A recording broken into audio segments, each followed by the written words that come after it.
All right, it sounds like we're online. Welcome, everybody, to the Select Water Committee meeting. We will start out with roll call. Senator Ellis. Senator Guru. Here. Senator Hicks. Here. Senator Kolb. Present. Senator Larson. Here.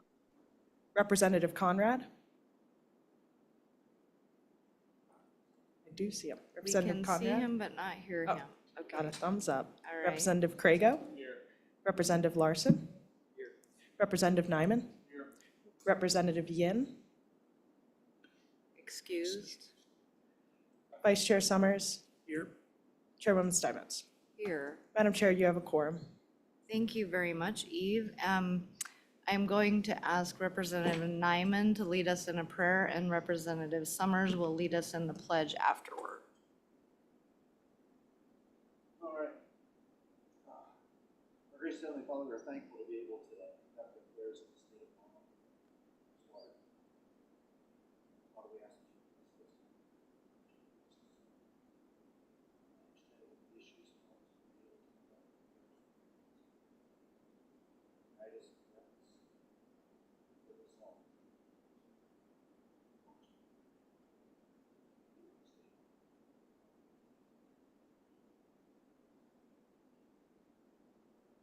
All right, amen. Please join me in the pledge. I pledge allegiance to the flag of the United States of America. and to the republic For which it stands, one nation, indivisible, with liberty and justice for all.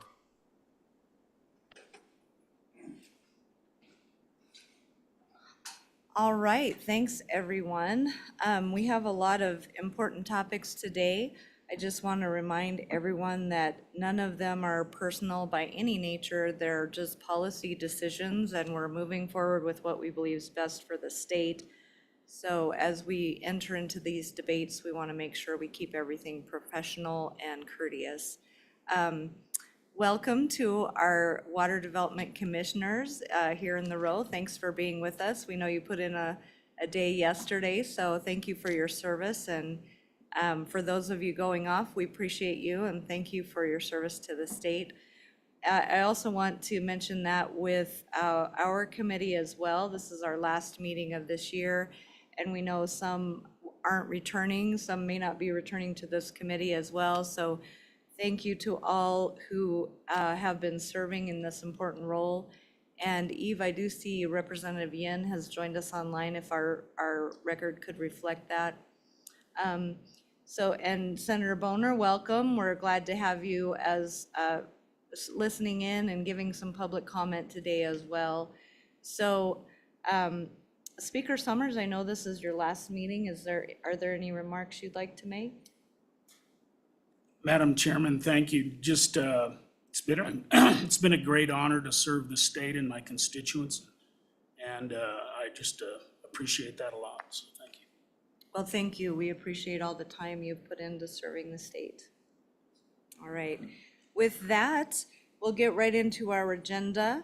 Do I have a motion to approve the minutes as presented? So moved. Moved by Summers, seconded Second. by Kolb. Are there any amendments to the minutes? Seeing none, all those in favor, please say aye. Aye. Opposed, no. The minutes are approved. And so we will get right into our Omnibus water bill planning. Welcome, Director Mead. Thank you, Madam Chair. So you should have a handout. They're 11 by 17 sheets, basically big versions of what I've got in front of me here. One is for the planning bill, and it's really just a summary. So if you want to grab that first one on the planning bill, that first column tells you what page number a particular project is located on. Then we have the level of the project and what section the bill is in. The location of the project is column 3. And then you see which account the funding's coming out of, and then a short description. And the construction summary sheet is very similar to that with a few more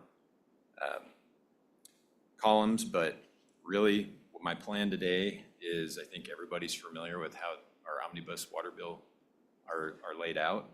So these are projects that came through originally our May meeting for our planning studies, and we rehashed those along with our construction projects at our November meeting. And then not to mention that all of our construction projects have come through the planning process, so they've been well vetted to this point. So now everything we've talked about throughout the year is now in bill form here in front of you.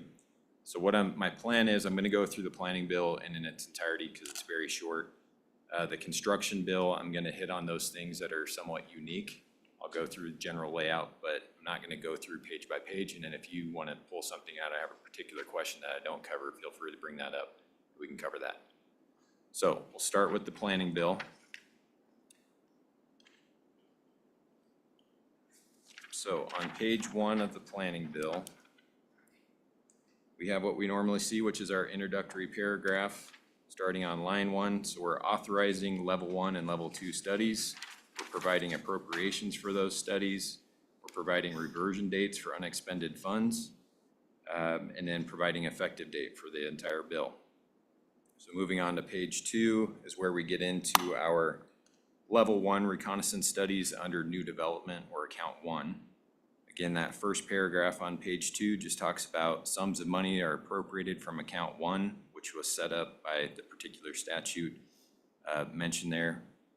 And that any projects within this section that may need funding in the future from another project that's within that section, if one project has money left over with Select Water Committee's approval, some of that funding could be used on another project within the same section. The reversion date for all of these is July 1st of 2028 or 3 years. And then every year prior to 2027, in this case, we are to report to the legislature on each of the following studies, which we do that every year through our legislative reports. We give updates on everything. Okay, so then at the bottom of page 2, we actually have our studies under account 1, level 1. So we have the Hewlett Master Plan for $166,000 and a UW Water Research Program for $368,998 for a total for this section of $534,998. Move over to page 3. This is where we get into our level 1 studies for rehab or account 2. Similar language in that paragraph of where the funding is coming from in the account that set up, or the legislation that set up that account or the statutes. At the bottom of the page there on line 18, you see that we have the 3 master plans, Pioneer Canal, Lake Hattie, Smiths Fork, and Wheatland Irrigation District Master Plan for a total of $980,000. Again, these are numbers that we went over at the November meeting and came through the competitive process of hiring the consultants that will do those studies. Moving on to page 4, we have section 3, and this covers our 1 Dam and Reservoir Project level 2 study. Going on down to line roughly 15, 16 on page 4 is the 1 study that we have, level 2 study for the Middle Posher River Storage Study for $551,000. And then on line 20 there, we have section 4 starting, and that just provides the effective date upon the bill becoming law. So with that, I would ask if there are any questions on the planning bill.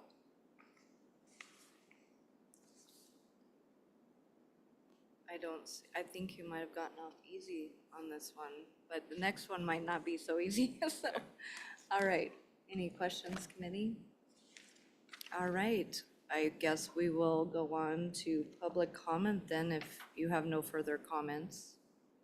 Director, all right. All right, is there any public comment on the planning bill? Public comment? Public comment, is there anyone online that wishes to testify on the planning bill? No one on the planning bill, all right. Seeing none, we will close public comment and go back to the committee. Committee, what is your pleasure? Move the bill. Okay. Second. Moved by Guru, seconded by Larson here in the room, Representative Larson. And are there any amendments to the planning bill? Amendments?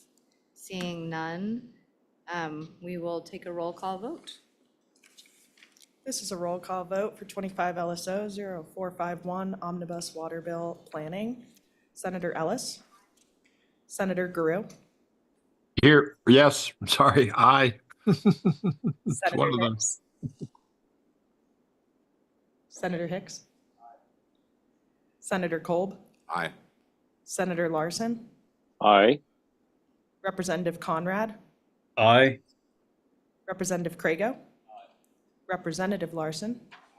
Representative Nyman. Representative Yin. Aye. Vice Chair Summers. Aye. Chairwoman Steinmetz. Aye. 14 aye, Madam Chair. All Or right. 12 aye. Thank you. That bill has passed. And we will go on to the next one, which is the omnibus water bill construction. And at the end of the meeting, don't let me forget, we'll assign these to which house they'll start in. So we'll save that for the end. Go ahead, Director Bean. Okay, thank you, Madam Chair. Before I get started, I'll just mention, when we get to the end of this bill, the Water Development Commission did consider a well project, not necessarily a project, but a well transfer for the district of Aladdin. So we will have an amendment for your consideration at the end of the bill. Thank you for that reminder. Okay, so page 1 of the construction bill, again, we have an introduction. So authorizing construction of designated water projects, describing the project, specifying the terms and conditions, providing grants, providing loans, appropriations. We will be amending the sponsors contingency fund for account 2, amending existing projects from previous legislation or prior projects, transferring funds from account 1 to account 2 like we've done in the past, and then transferring in a project. So moving on to page 2, section 1 at the top there. So all of our construction projects go into or are authorized in legislation in Title 99. So for example, last year, 2024 projects were 99-3, 2901 through 2904. So sequentially this year is 99-3, 3001 through 3004. Down on line 7, we get into definitions and we reference some general provisions on line 9. And again, these are definitions for commission-sponsored water development accounts and different things like that. And then under 99-3, 3002 on line 11 are some references to some additional general provisions. Then we actually get down into our first, section of projects under section 1 for our new development or account 1 construction projects down on line 15. And then you'll see the same thing, 99-3, 3004 will be our construction projects for account 2 rehab. We'll get to those here in a minute. And then near the bottom of the page on page 2, again, we're referencing some general provisions. This is General Condition 99-3-103, where a sponsor's sinking fund or operation and maintenance account is required unless the sponsor is a public entity that can assess themselves, and it's not required if they can assess themselves. And the only time it is required is if they can't and they're getting a loan. Okay, and we don't have any of those situations because all of our sponsors are legal entities and have that power to assess. So moving on to page 3, just again, a reminder of the general layout of each project. On line 1, we give the project name. In this case, it's Bighorn Regional Joint Powers Board South Transmission Project. Line 4, we spell out who the sponsor is. On line 7, we give the project purpose. In this case, it's municipal and rural domestic water supply. Then on line 10, we give a brief project description. This one in particular, if you recall, we are providing only pre-construction dollars, and pre-construction is for the design, bidding, documents, access permits, easements, title of opinion, but no construction dollars at this point. So you'll see that under the description, design and pre-construction of water transmission pipelines, et cetera. Down on line 15, we have the total project budget. So this would include both the grant and the sponsor share of the project. Again, this is just pre-construction. Down on line 18 is when we get into the grant dollars. We reiterate what the grant's for. Down on line 20, you see for the design, permit procurement, project land procurement, and pre-construction engineering. And then moving on to page 4, line 1 is the actual amount of the grant. And that would be 50% of the actual project budget. Then you get into the appropriation on line 4. Again, we reiterate the appropriation in this case is for the grant only because there is no loan $405,000. And on line 9, we have the reversion date. Every one of our construction projects has a 5-year time frame for the funds to revert. And then if there's any special conditions, we list those. So on line 11, in this case, the sponsor is required to provide 50% of the total project cost from other sources. So every one of the projects we're gonna go through today is basically in the same layout that we just went over. So I won't go through that each time. Okay, so I'm gonna, again, skip to, so basically section 1 is, in the bill, is our new development or count 1 projects. So we have 3 projects, Bighorn Regional, Joint Powers Board South Transmission, SAW Joint Powers Board Upper Road Transmission, main phase 1, and then we have the small water development projects, and I'm gonna touch on that in a second. And then we have our 2 cloud seeding programs. So if you would move to page 11.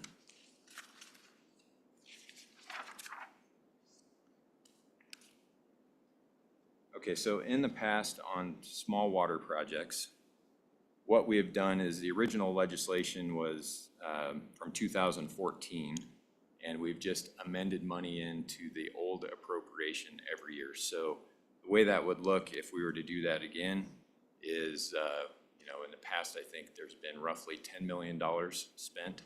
So we'd be amending money on top of that, and it provides or creates a little bit of confusion on, we're putting $10 million into the small water projects this year. No, we've just been amending that. So to prevent that confusion and to simplify budgeting and counting processes, what we're gonna do this year is actually just make it a new project. So you'll see on line 6 of page 11, we're calling it small water development projects, new development, because this is the count 1, 2025. So we'll do the same thing next year. It'll be 2026, 2027, so on. And I think that'll be a little bit more transparent, easy to understand for folks in the legislature when they see this. There's really nothing we've really mimicked what the original language is from 2014 in this particular language here. I would point out, just again, so people don't get confused if they're out on the floor trying to explain any of this, on page, again, 11, line 20, it says the total project budget is $3 million. So just a reminder, we match 50% up to $35,000. So if you had, not that we would ever, well, a $35,000 grant would be a $70,000 project. So this is, again, overall project cost, not our contribution, but the entire project cost. So we're only adding $1.5 million, which you'll see on the project grant on page 12, and then the project appropriation on that page, same page down on line 11 of $1.5 million. And then we, on page 13, we basically reiterated the special conditions from when the program was originally set up.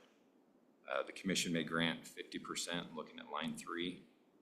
Down on line 6, no grant shall be more than $35,000. Down on line 10, the sponsor shall substantiate the public benefit. So on and so forth. I just wanted to point out we're using the same language as in the original, except for there was one special condition that criteria would be set up. That's already been done, so I didn't reiterate that. Are there any questions on small water before I keep moving? Any questions? Senator Cole. Thank you, Madam Chair. Just a little confusion about 50% project costs being matched. So in particular, this is my favorite thing, aerial cloud seeding. So is the total price of the aerial cloud seeding 1.75 million or 875,000? I guess I'm a little confused for myself, and I think the general public, if you try to read this document, I kind of wonder just where's that 50%? Because you are the sponsor of the project, right? The commission is. So just could you explain the actual cost that you need from the state of Wyoming to do this? And in particular, I just pick aerial cloud seeding just because I love the subject so much. We're skipping ahead, but go ahead, Director. No, that's fine. Madam Chair, Senator Kolb, so the aerial cloud seeding program is, and Barry can correct me wrong when I get the numbers wrong, but the overall budget for next year, so 25-26, is $920,000. The Cheyenne Board of Public Utilities provides a $50,000 participation for that. So then you subtract that out of $920,000. You then have $870,000, and then we have $5,000 for administration of the program because there's national conferences to stay up to speed on cloud seeding and contracts and all that stuff for admins. We added $5,000 in for that. Now let me get back to the bill here. So we're on page 4.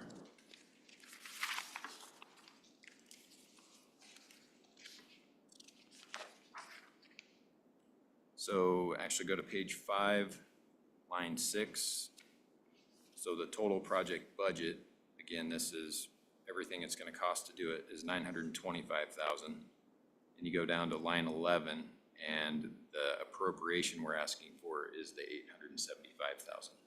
So it subtracts out the Cheyenne Board of Public Utilities contribution. And of course, this is a state of Wyoming sponsored project, so the 50% doesn't necessarily apply because, like you said, state of Wyoming's a sponsor. Follow up. Go ahead. Yeah, Madam Chair, that's why I asked the question, because we had a preface to talk about this 50% match, and I'm like, well, okay, and how does this apply to this? So I guess thank you for the explanation. Madam Chair, I would say in the ground-based generator or ground-based cloud seeding, we do have all the partners in the lower basins, so the contribution on that one was only 37% of the overall costs. All right. Senator Hicks. Yeah, Madam Chairman, Jason, so when we look at these projects, particularly the aerial, they're based on the number of seedable events. In other words, if there's no clouds and there's no storms, the planes don't fly. And so, and if we look at this historic utilization, you know, we go from a year like we had 2 years ago where we had 180 to 300% of normal snowpack. We actually shut down the seeding at that point in time, but then during the drought years, we looked at they may only fly a few storms.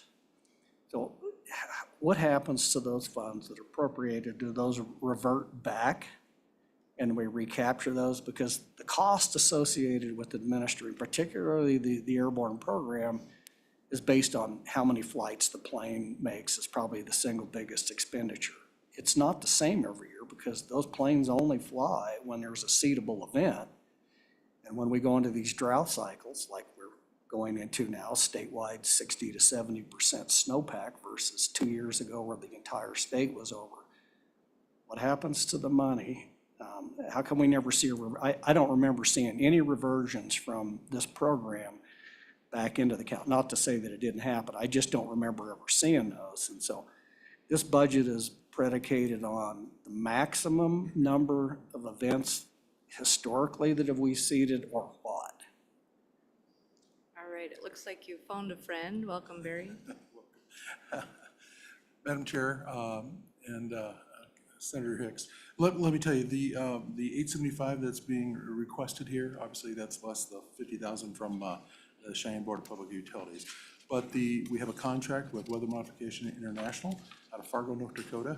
The plane comes down, it is based in Cheyenne, so we have fixed hangar costs that we have to sign on to for the season. That doesn't change whether we are seating or not. They have to be in a heated hangar, obviously. And so then the pilots obviously are standby 24/7. That doesn't change whether there's an event or not. They're at the ready. We're doing forecasting 24/7, as I said, so that they can go on a moment's notice when the conditions are right. What does change and where we have some savings if there is not a seatable event, and what you're alluding to is that obviously the flares, the ejectables, so the things that are expendable, obviously we save on those, and there is a cost saving, and we do revert money at the end of the season, typically back to Water One. Follow up. Well, Mr. Chair, Madam Chairman, so this actually gets to the economics of the program. And so when we've looked at some of the economics of the program, are we basing those across a number of years? In other words, if we take 2022-23 winter, it's probably a pretty cost-efficient program because we had to literally shut down the number of flights because we had exceeded the criteria because of the amount of the snowpack. We use that for the statistical analysis to make a determination of what the cost is per acre foot, or have we spread that out? Because the costs are fixed, as you said. Some years we may not get very little benefit from cloud seeding. I think the data shows that, because you don't have it's a drought. You can't seed clouds if you don't have snowstorms, but it's cost us the exact amount of money to do that.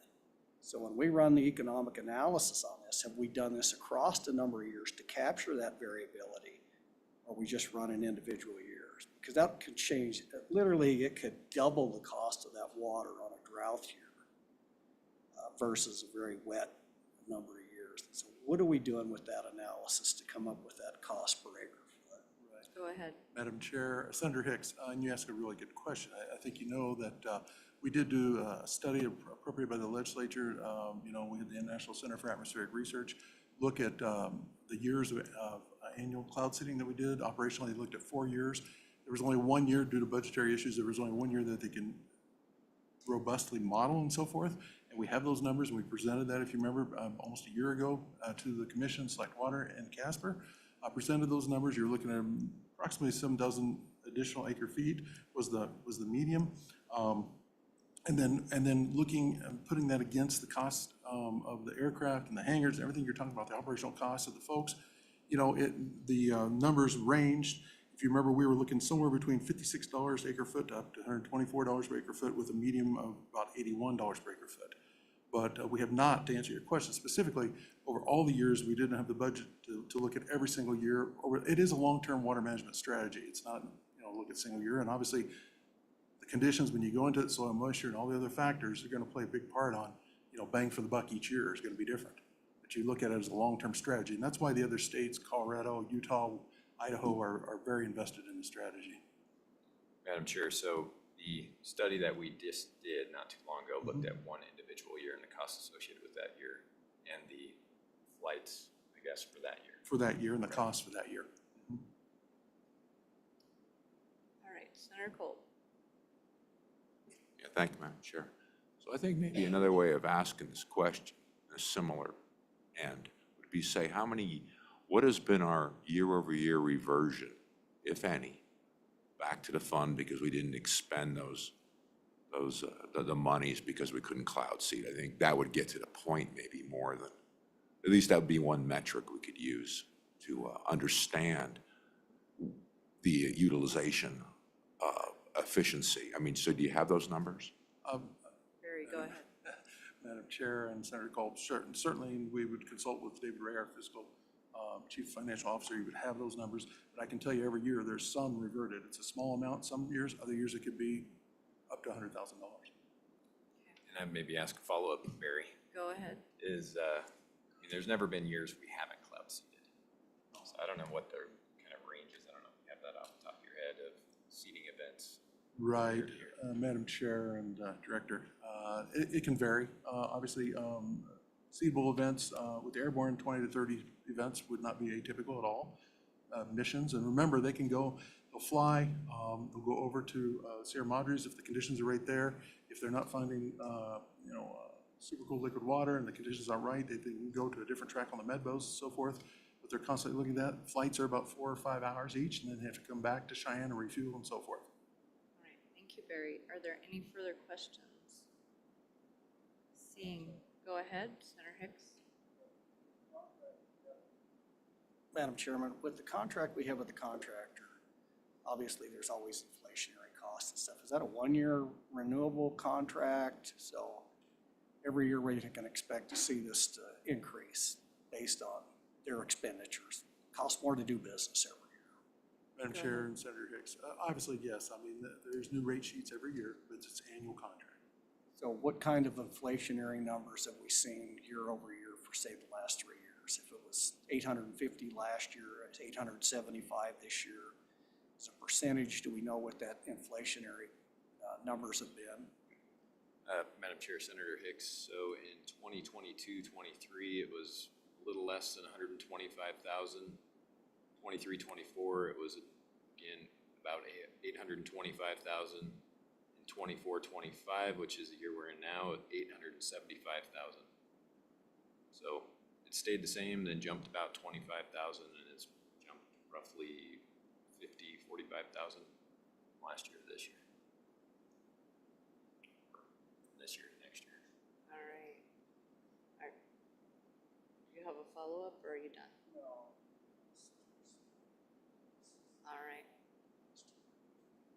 Okay, let's proceed on with the bill then. All right, next one I'm gonna jump to, sorry, is on page 18, and just gonna give you an example of what a loan looks like.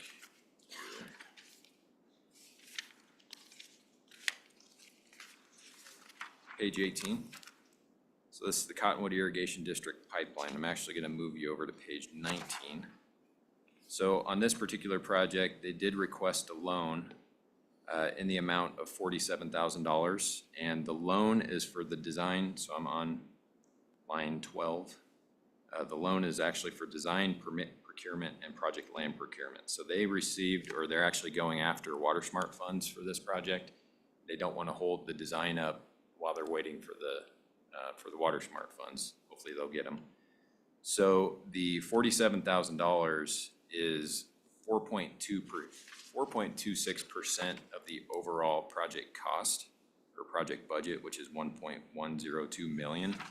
But the way I have this in here is slightly confusing. On line 15, I say this is 50% of these actual development costs, because it's 50% of the design, permit procurement, and project land procurement expenses, which was roughly about $94,000. So just want to make sure there wasn't confusion on that. Instead of putting it as 4.26% of the project, it would have been kind of weird on how we would basically reimburse the sponsor for the design work if we would have done that way. So, okay. Moving on to page 20, Eden Valley, Farson Lateral Phase 4A.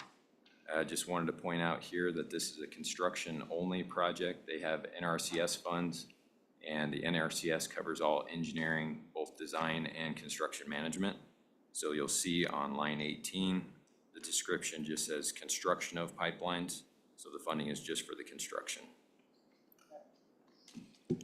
Go ahead, Senator Hicks, and I just got a text from people out in the yonder. They can't hear anyone speak. They're not speaking into their microphone, so if you could, That certainly wouldn't Do be me, that. Madam Chair. yes, it would. But go ahead. Madam Chairman, yeah, I guess the question I had is on that component that we looked at, Jason, from a standpoint of the engineering that NRCS is doing. So what's the normal protocol within? So when you have a federal agency that's designed a project, is then, and we're funding it, do you typically, staff, go through and review all those plans and designs versus traditionally where they would hire a third-party consulting firm that does all of that stuff? So how do we handle those different than we would if they were normally a consultant hired by the commission and the project proponent versus federally designed project? Is there a difference on how you handle those internally as far as reviewing the designs by staff, commenting back on those? That's the question. Do we handle those different, or are they exactly the same? And then how are they handled internally? Go ahead, Bill. Generally, it's handled exactly the same.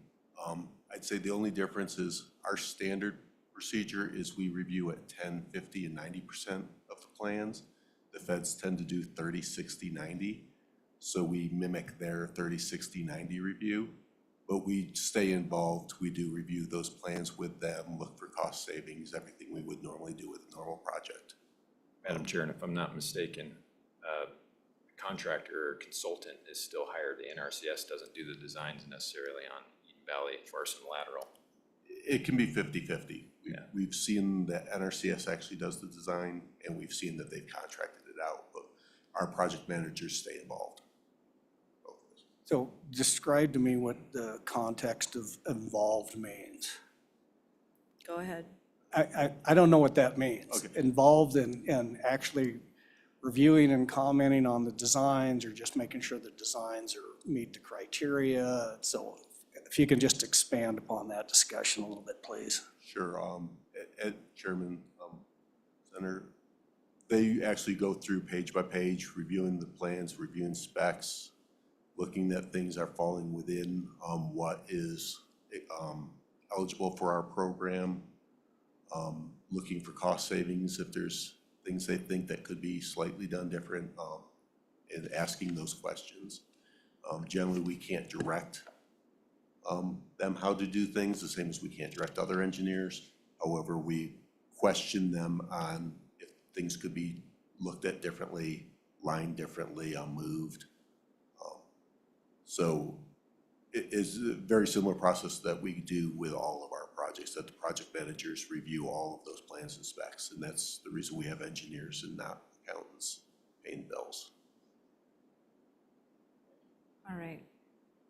And could you just please state your name for the record? Sorry, Bill Brewer, Deputy Director of Construction. for Thank Water. you very much. We don't want to get lax here, so. All right. Any further questions while we're here? Okay, go ahead, Director. Okay, Madam Chair, I'm going to move on to page 28.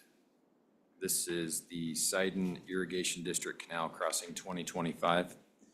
The reason I'm pointing this one out is it's our only 100% materials only project. So I'd move you over to page 29 and the grant dollars. So we're looking at roughly line 16. So there's a grant of $432,000 or 100% of the approved material costs, whichever is less. Then we move on to special conditions on page 30. So we're on line 7. The sponsor is responsible for all the project costs with the exception of purchase of project materials as supported by vendor invoices. Go down to the next paragraph. The sponsor is responsible for engineering, bidding, installation. So we've done these in the past, but they're slightly unique on how we put them in the bill. I just wanted to point that out. Moving on to page 35. This is at the very bottom of page 35 is the West Afton Irrigation District Phase 1 project. I'm actually gonna then jump over. Madam Chairman, if I could Go ahead, interrupt you, Senator please, Hicks. Director. It gets back to the previous question I asked. So when we do a materials only, and they're supplying the engineering at 100%, does staff still review those plans by their engineers, or are they engineered? So when on a materials only grant. All right, go ahead, if you want to phone a friend. Chairman, Senator, Bill Brewer, Deputy Director of Construction again. Yes, we do review those plans as well. Okay, all right, thank you. All right, thank you. All right, so Madam Chair, on page 37, this is for the West Afton project. If you recall, I'm at the bottom of the page. Special conditions is that near the end of the November meeting, with funding the West Afton project, it was a project that didn't meet the acreage criteria. And with the funding that was approved preliminarily at the November meeting, we needed to move $4.2 million from account 1 to account 2. And part of that was part of the sponsor contingency fund, additional dollars, and we still needed 1.3 million. So West Afton was the lucky project that the appropriation is contingent upon the approval of that transfer of dollars from account 1 to account 2. And you'll see that referenced as section 3 on the top of page 38, so we'll get to that in a minute. Okay, then Madam Chair. We have a question, Senator Guru. Thank you, Madam Chair.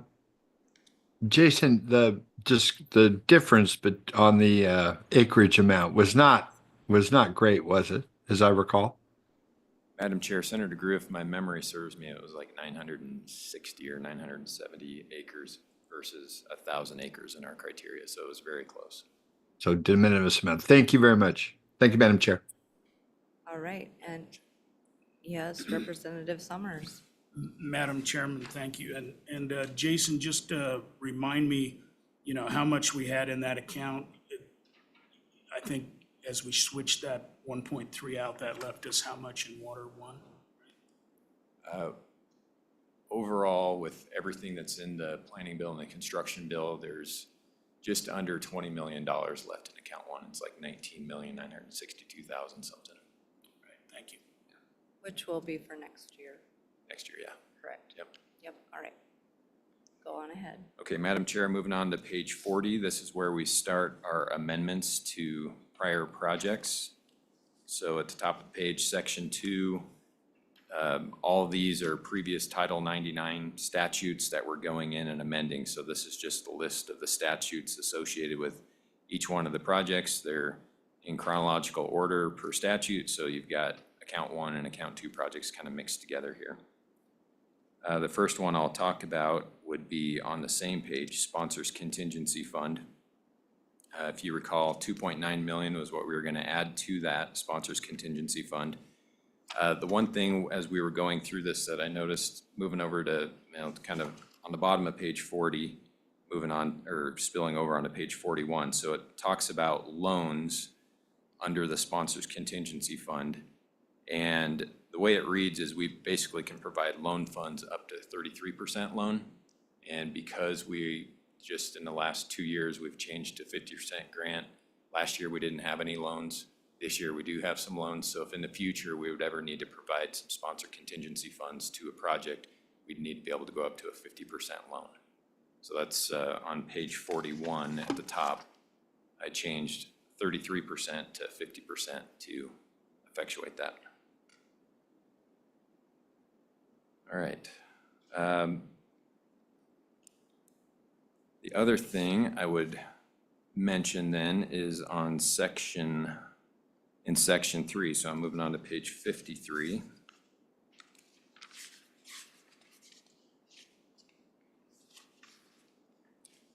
At the bottom of the page there on page 53 is the Hang on language that. just 1 minute. We have a question. Okay. Representative Summers.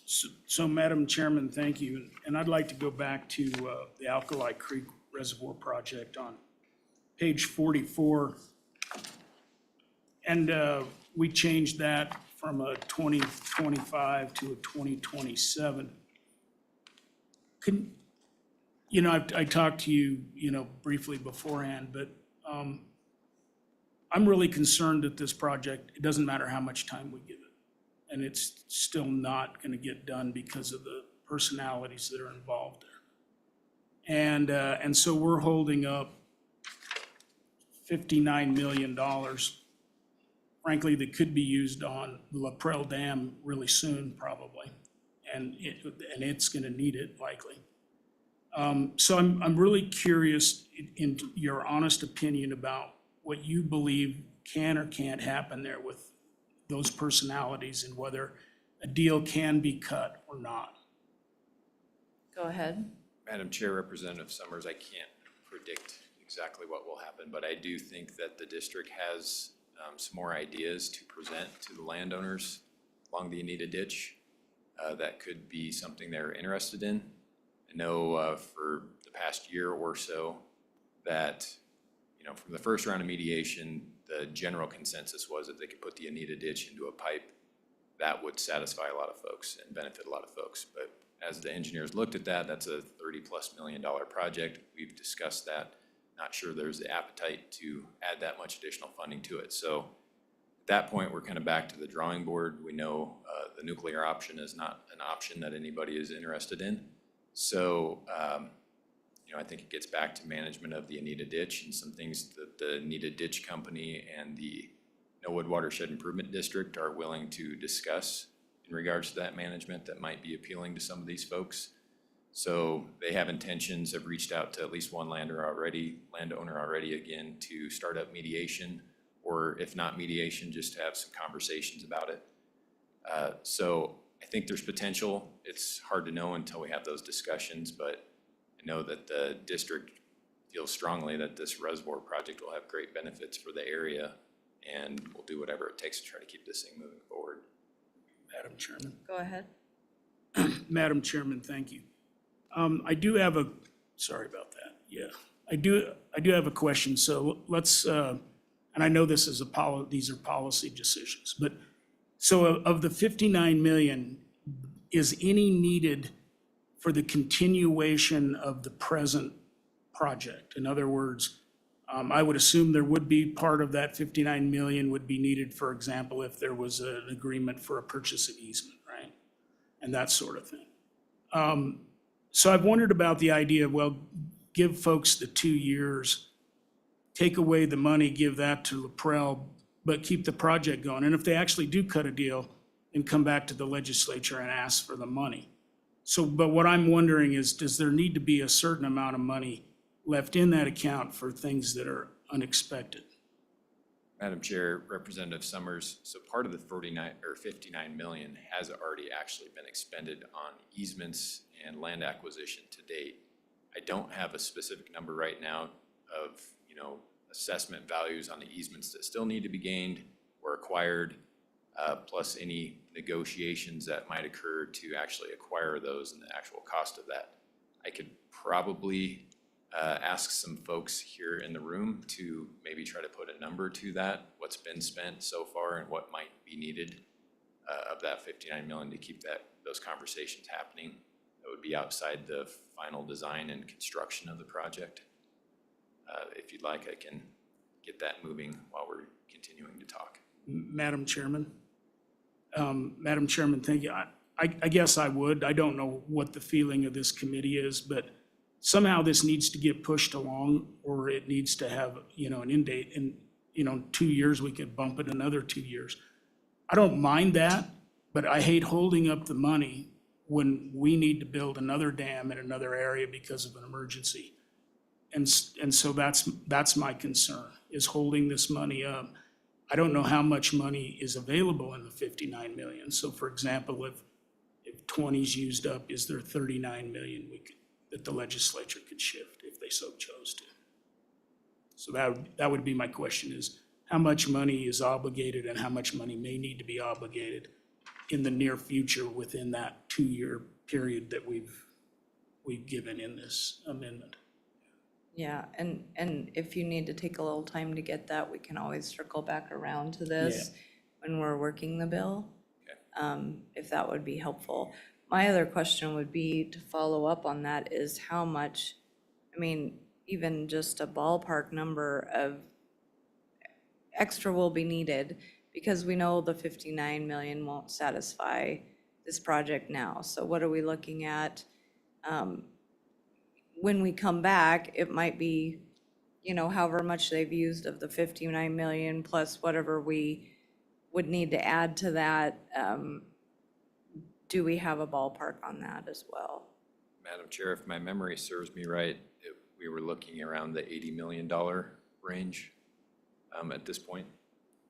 So roughly $21 million additional from the 59, were the last numbers that we were talking about with the engineers. Okay, thank you.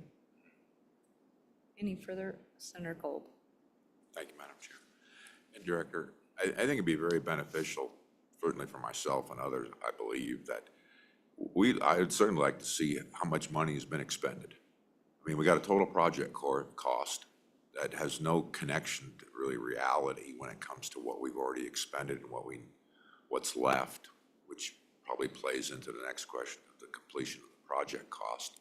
But it would be really helpful not just to have a beginning number of what we thought it was going to cost without having any explanation about where we're at currently for the expenditures to date.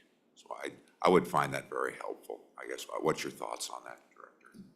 Go ahead. Madam Chair, Senator Kolb, Bill just handed me something that's fairly recent. So total expenditures been about 1.7 million. So of the 59 million, the current balance available would be 57,250,000 in round numbers.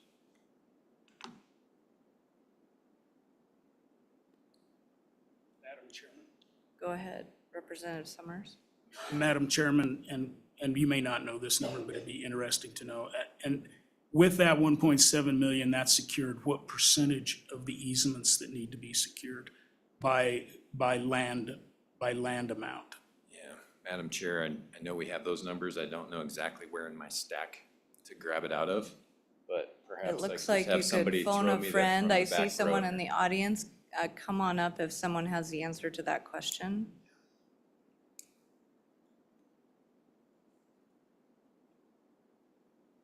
Welcome. Please let us know your name and who you're with, and if you have that information. Yeah, it is. So, Madam Chair, Derek Thompson with Trihydro. We're the engineers on the project. Easement secured to date is about 86% of the ditch. Is that 86% of the landowners or 86% of the surface area? So 80, Madam Chair, 86% of the total length of the ditch. So there's 4.3 miles of the Anita ditch that needs to have easements on for the project to move forward. So it's 86% of that length. Okay. Yes, and as Director Mead suggested here, that also includes the area for the reservoir itself. So that land has been purchased by the district and turned over, and it is being operated by them right now. Did you have a follow-up? Madam Chair, I might just specify that's for the dam and a portion of the reservoir. We still need an easement on the upper portion of the reservoir, part of the inundation area. All right. Go ahead. Madam Chairman, thank you. That led me to the next question that I was going to ask, which is, do you do these easements based upon completion of all easements? In other words, the project's not going to fly if you can't secure everything. So is there like or do you literally buy the easement? If it fails, the easement just exists? Go ahead if someone has an answer to that. Madam Chair, Representative Summers. Yes, so right now the design is at 60%. Currently, it is on hold until all easements are in place. So we've been directed not to move forward on anything until those are in place. Right now, the easements are set up with the district themselves. As I understand it, they will stay intact even if the project doesn't move forward. Okay, thank you. All right. Okay. Thank you very much. We appreciate that information. So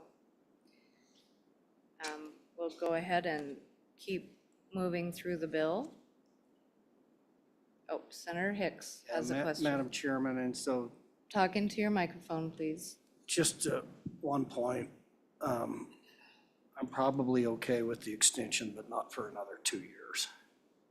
I'm not inclined to just keep kicking this thing. If we can't get this resolved in the next 18 to 24 months, then kicking it all the way out to 2027, I think just, there's no urgency.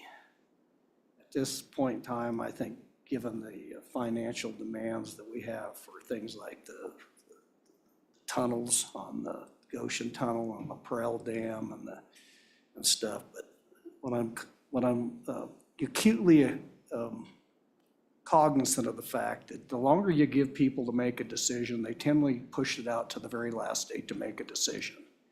And the more difficult that decision is, the longer they'll take to make it. And so I think it would behoove us to help expedite this process to get the parties together. So when we work the bill, Madam Chairman, I fully intend to bring an amendment to change that date from 27 to 26. But while we're discussing it, I thought I would throw that out there while it's still fresh in people's minds, so.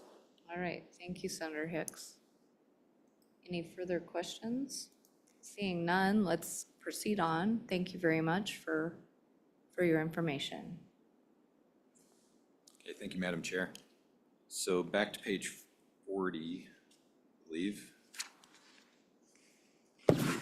Let's see. Oh, we already covered that. We were past that, I Yeah, think. I'm sorry. I lost No, my you're place fine. here. Okay, We're so I throwing believe you we're a on lot of- page 53 or 54. Okay, so page 54, the second part of section 3 has to do with Belvoir number 5 and 6. If you recall, back in August, we've had a pretty robust conversation about idle wells. From that meeting, we have had some conversations with the Cheyenne Board of Public Utilities on Belvoir number 5 and 6 that were drilled a few years ago, quite a few years ago. And a proposal has been provided from the Board of Public Utilities to us that they'd like to purchase those wells for 100% of the original construction cost. So the language here just effectuates that purchase. If you see down on line 19 of page 54, we spell out what the reimbursement of expenses of development costs would be, $218,000. And what this would lead to if it's a favorable language and it makes it through the legislature is then we would have an agreement at our March meeting for both the commission and the Select Waters Committee's consideration to put this into place, receive the funds, transfer the wells to the city of Cheyenne. Okay, any questions? No questions on that? Okay, so I will move on then to the amendment that I mentioned, the Aladdin well amendment. I would ask George Mosier to come up and I'll hand out some pieces of paper for him. I think while you're handing those out, I'll just ask everybody, does anyone have any further questions on the bill before we start into amendments? All right, I don't see any further questions at this point. Hi, welcome. Madam Chair, thank you. George Mosier with the Planning Division of the Water Development Office. Today for you, I would like to give a little bit of history and overview of the Aladdin well. As the members of the committee remember, we've had some significant discussions over the commission's idle well list. And this is one of the wells that appears on that list. So I think one of the broad things to remember in this case, one of the framing issues with respect to the Aladdin well, is that the commission actually owns the parcel of property where this well is located. For a little bit of background and history on it, the Aladdin Water District was established in 1993, and pretty soon thereafter, the commission funded a level 1 planning study. That study identified kind of a large service area that might be served by a regional water system and suggested that the first step to take would be to drill a well under a level 2 study. That well was drilled in 1995, and it's a pretty deep well, on the order of 2,000 feet deep. The original cost to drill that well was $85,641. From the level 2 exploration effort and successful well, this is a well that has suitable water quality for a public water supply system. The project never proceeded to level 3 status. It never fully built out what was envisioned under the level 1 and level 2 study. And in order to try to place this well to some use, in 1999, the legislature authorized the commission to enter into water sales agreements. Those water sales agreements kind of allowed for water sales, number one, to YDOT if they had any highway projects that would be in the area where they needed some water, but most significantly, it also authorized water sales to occur to the Aladdin Water District. And at that point in time, the district had shrunk down to be a pretty small size. It's mostly associated with the community of Aladdin, and it provided for a supply to hook into kind of what was their small community system that they had already developed historically. They have a little bit of plumbing in the ground to be able to supply that community. And the commission then has entered into water sales agreements. Typically those have been, 2-year agreements. Sometimes they've been 1-year agreements. I believe it started as a $1.50. It's most recently risen to be $2 per 1,000 gallons. And over time, what that has amounted to is that the Aladdin Water District has paid the commission over the course of roughly 25 years now, a little over $8,000 associated with using water from this well. So in recent history, the commission has kind of been taking up this topic with the idea of the commission's not really in this business of water use agreements and holding on to a well and kind of maintaining some portion of the ownership of that. And the commission had a rather lengthy discussion in 2018 about this particular well. The goal at that point and the directive from the commission was that they really wanted to see Aladdin purchase this well. So when the commission in 2018 considered the update to the sales agreement, they put some language in there and said, look, this is for 1 year. We really encourage you to look for ways to finance the purchase of this well and give you no guarantee that we're going to extend this off into the future.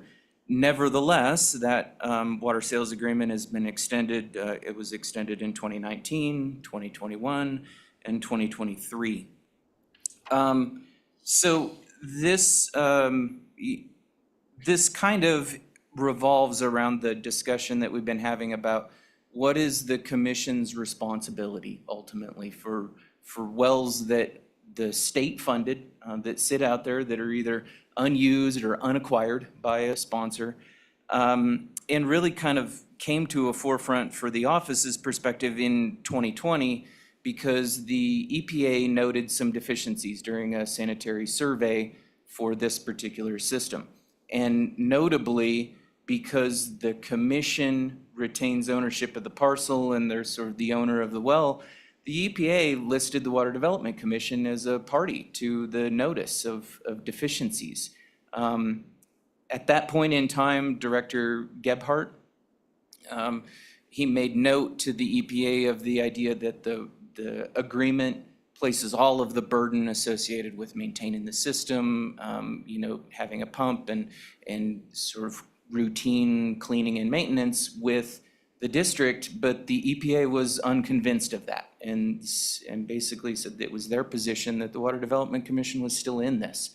And so that's pretty concerning from the idea of not only listing that from a responsibility perspective, but just the amount of time that the commission and the office would spend administering this contract. Last year, for instance, for their water use, we received a check for around $500 for their purchase of water from this well. And so it really makes us look back and think, well, is it reasonable for the commission to continue to be involved in something like this, or should we find a different solution?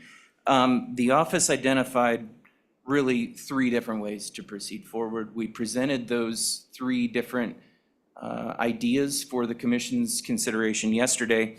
And I guess I'd briefly outline the 3 ideas. Number 1, of course, we could just continue to extend the water sales agreement. There's existing legislation as part of 99.3.303B that allows this contract to keep getting extended, more or less says if the Aladdin Water District approaches the commission, then we're gonna renegotiate the contract and re-enter into new terms.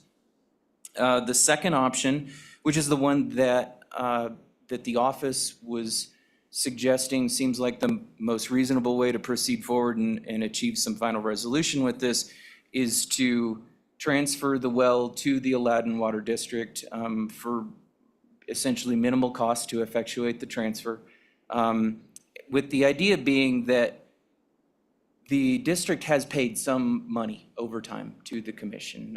We're already looking at 25 years of paying water to the commission, $8,000. Between that consideration and a small fee to transfer it, that probably seems like the quickest way to resolve this and remove the commission from any future responsibility associated with it, put the well into the district's hands, and allow both parties to move forward. That particular change, as I'll mention, would require change to the statute, which is why you do see a proposed amendment in front of you here today. The office identified that the most expedient way to change this statute would be to incorporate it into Omnibus construction bill in that section where we are making changes to existing statutes. And then the third option that was presented to the commission that would also require legislative change to 99.3.303 is to utilize basically the administration and information procedures for auctioning of state-owned property that's no longer financially feasible to obtain or to maintain, excuse me. A really big issue with that is that by listing this particular parcel of property out, we can't really guarantee who might be the high bidder on it. And really the goal at this point is to see that this well ends up in the sponsor's hands and that they can make use of the water. So the office recommended that we transfer the property and well for a nominal charge just to the district.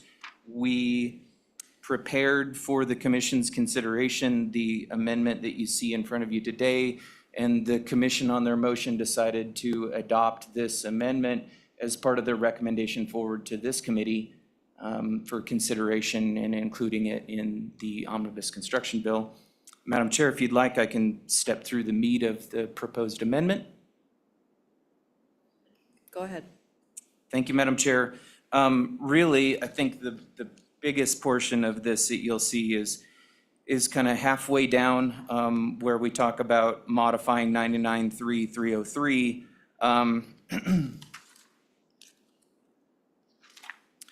That'll start, I guess, line 15 is the easiest way to reference that.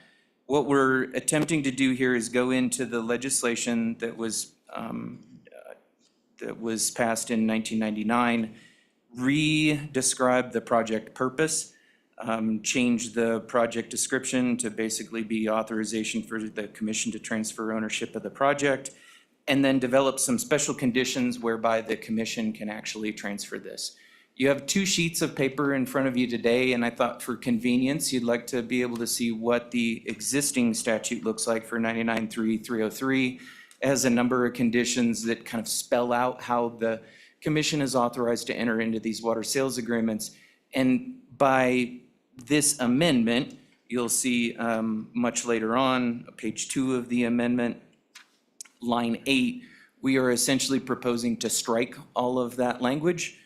So A through E would be repealed, and it would be replaced with what you find on page 1 of the amendment, starting on line 29. So the 3 criteria that then would allow for a transfer of this well would be expiring of any of the existing water service contracts between the commission and Aladdin, a finding by the commission that it has no further project-related interest in the well, and then ultimately executing an agreement, which, if this is all successful, would be something presented to the commission at the upcoming March meeting. What you'll see in the amendment, and logically, I am compelled to jump around a little bit, but the amendment lines 1 through 11 kind of do some conforming language changes to the bill. Essentially, we're making, instead of describing the header of the bill from being a single transfer of a project, we're turning that into plural project transfers. And then because the repeal incorporates a new section of the omnibus plan or omnibus construction bill, that's section 3, we have to renumber a couple of the subsequent sections. If the committee has any questions about the history of the Aladdin developments or anything particular to the proposed amendment, I could certainly entertain them. All right, any questions, committee? Go ahead, Senator Kolb. Yeah, thank you, Madam Chair. George, just a question about, I mean, I see the original language here in the, that got us to where we're at now, but they say in the event that the Aladdin district does not install pumps and such. They didn't, I assume, or did they? I guess first question I have. Go ahead. Madam Chair, through you, they did in fact install a pump, and they have been placing the water to use within the small confines of the district. So they own some of the equipment associated with that. The current water sales agreement specifies that they need to buy that pump, they need to maintain it. Just within the last couple of years, they in fact had to replace that pump because it had aged out to the point where it was no longer suitable for supply, and so they purchased a new pump relatively recently. Follow up. Thank you, Madam Chair. And they also then pay for said power, for said pump. Go ahead. Power for the pump, George. Madam Chair, through you, they pay all of the costs associated with producing the water. All right, any further questions? Okay, go ahead, Senator Hicks. Yeah, Madam Chairman, George, when we look at the language here on this as the project purpose, I'm just curious, is that consistent with the way the water rights were filed on the well? Because it also talks about highway construction and the original purpose. Just want to make that sure that, because the new language in, we're calling this municipal and rural domestic water supply, but but there's already a water right on the well. And so I just want to make sure that the statutory language is consistent with what the permit water rights were filed with the state engineer's office. Go ahead. Madam Chair, Senator Hicks, thank you for that question. So directly to the question, the water rights right now and the permit in place is in the name of the Water Development Commission, and the permitted use is for miscellaneous use. There's a broad area of use described, and it was essentially associated with what the rather large water district was going to be at that point in time.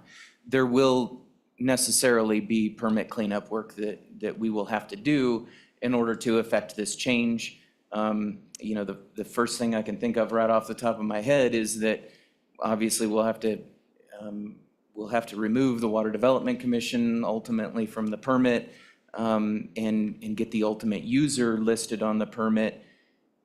I think my understanding from more than a decade at the state engineer's office, particularly in the groundwater division, is that miscellaneous use is probably the appropriate permitted use through the state engineer's office for not only the current use that's occurring, but also what would be the proposed use. The reason that you find the project description language here in the amendment as a way to describe this project is merely borrowing exactly the same language that we use for every other level 3 project that is similar in nature. So this mirrors very much the language that you'd find in the rest of the construction bill.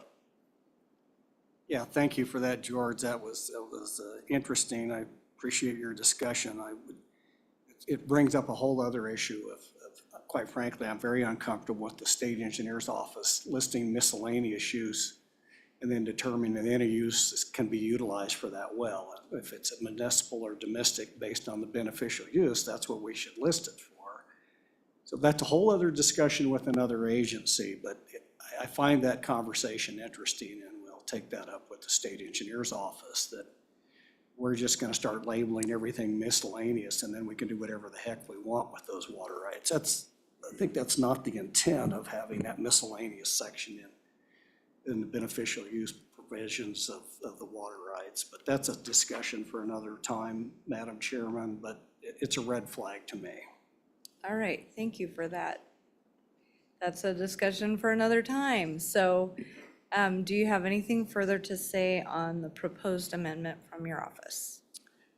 Madam Chair, no, only to reiterate that when the commission was discussing and voting on their recommendation forward for the construction bill, they did include in their motion that it would be as amended by this proposed amendment here. All right, thank you very much. All right, so are there any further questions for the director or his staff from the committee? Seeing none, I'll call on the commission. Do you guys have any comments on any of the bills or the proposed amendment? Come on forward. Welcome, Madam Chairman.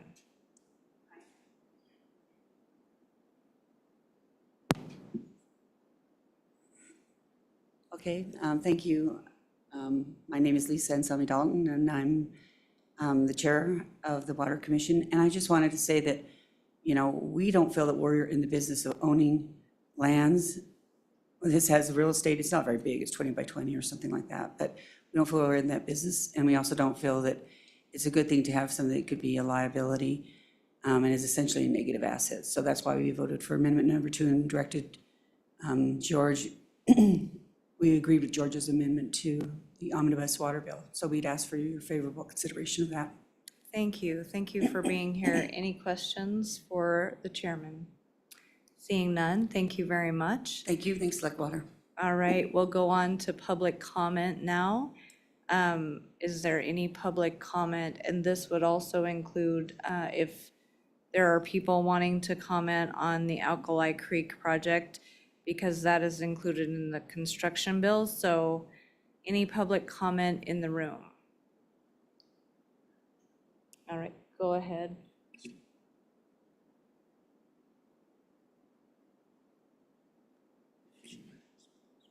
Yes, well, we will have some other amendments, but we do have a La Perelle section clear all afternoon, so there will be some amendments regarding La Perelle that will be on the table here shortly as well. But we won't usually go through those amendments till we work the bill. So we'll go on with public comment now. I know we have some folks online for the omnibus water bill construction, and seeing none in the room, we'll go ahead and go online to all of the folks we have online. There is Brian Seppi. Would he be able to join us now? I am trying to promote Oh, him. it looks like Senator Boner would like to speak first. Thank you, Madam Chairman. Is this an appropriate time to address a potential amendment on this bill with La Perelle Irrigation District? Senator Boner, I was hoping you would speak to that amendment when we bring it up. We would allow the latitude of you and the folks in the room when we bring that to the floor. Okay, thank you. You're welcome. All right, so let's begin with Mr. Seppi. Is Mr. Seppi available? He is online, Madam Chair. All right. Madam Chair, my name is Brian Seppi, Joint Powers Water Board. I've also got bulk housing, City of Rock Springs. We would just like to thank the Select Water as well as the Water Development Commission for their support of our 2019 pump station project. And I would answer any questions that you may have. All right, are there any questions for Mr. Seppi? I think you've gotten off easy. We don't have any questions for you today. Thank you for your time and your testimony. Thank you, Madam Chair. All right, next is Timothy Gardner. He should be online regarding Alkali Creek. Is he there? All right, welcome, Mr. Gardner. Go ahead and give us your name and who you're with and your testimony today. We can't hear you if you're speaking. I am speaking. Can you hear me? We can hear you now. Thank you very much. My name is Tim Gardner. I live in Hyattville, Wyoming, and I own the Twisted Tippet Ranch on Alkali Creek. And I'd just like to review a couple of things because I think that the Alkali Creek Dam is being sugar-coated on many fronts, and I'd like to put things into a little bit better perspective. Just as a little history lesson, because I spent a lot of time in Idaho before I moved to Wyoming, I was impacted by the Teton Dam in the 1970s. For those of you that are too young, because I'm a little older than most, to remember that the Teton Dam was an earth-filled dam designed by the Bureau of Reclamation.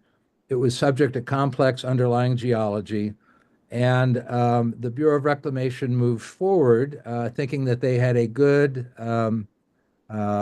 construction plan by sealing fissures in the rock, injecting them with cement under high pressure to create a grout curtain in the rock under the dam.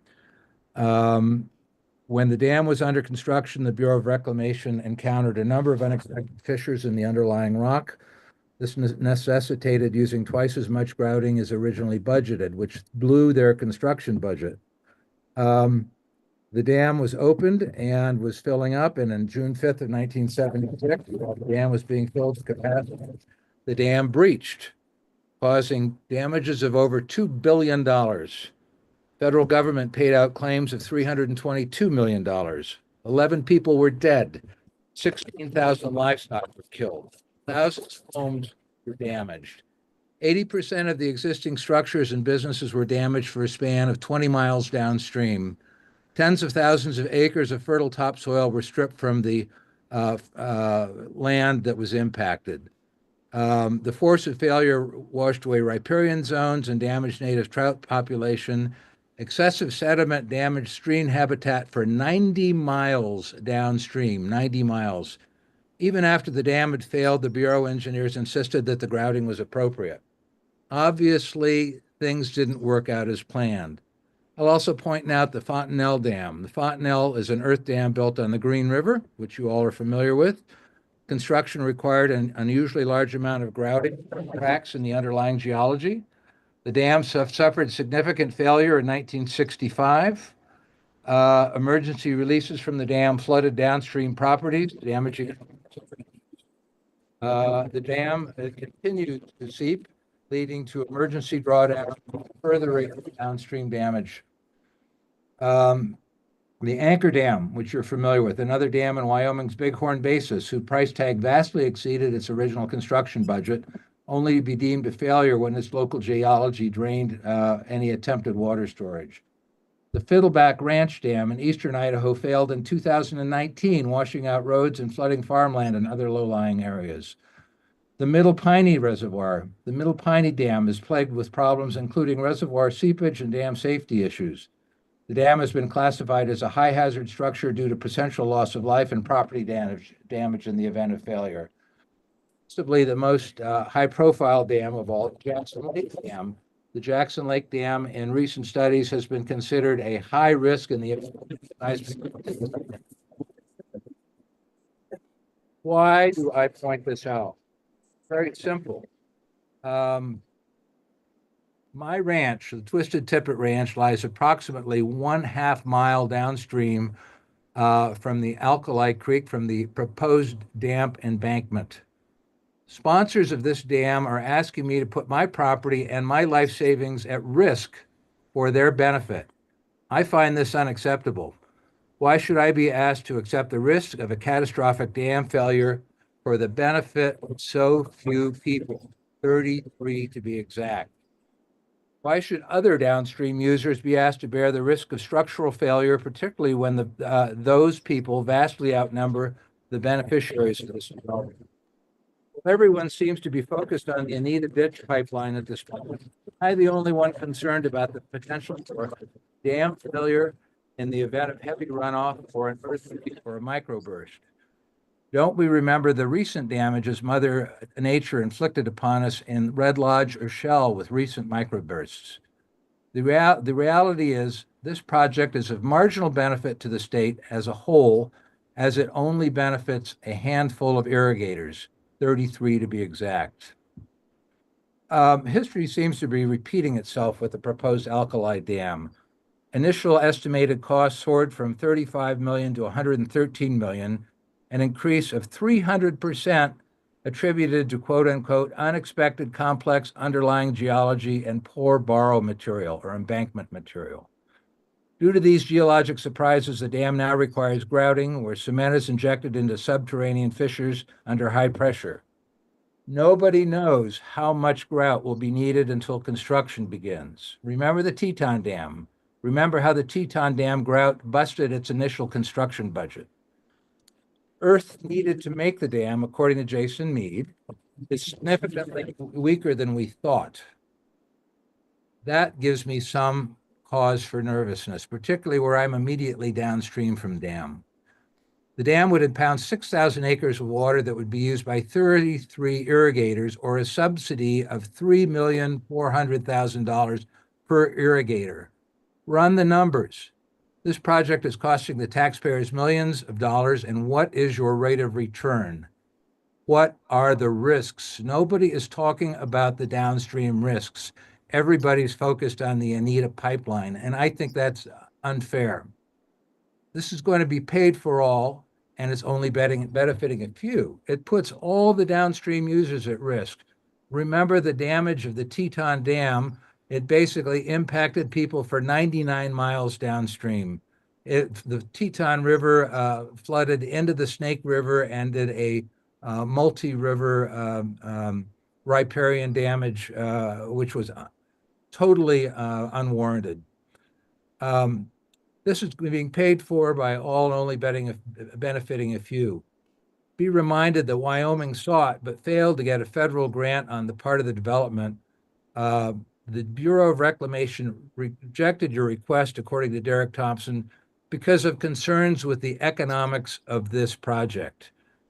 I jokingly say it might be cheaper for the state to buy out these ranchers and turn. I'm a proponent of storing water, but the water storage should benefit more than a few people, and these people should not expect their neighbors to put their property at risk for such a marginal.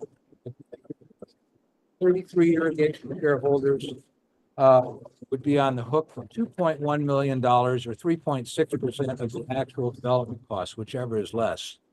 The irrigators are paying $24 a foot, a figure that has remained fixed despite the massive increase in costs.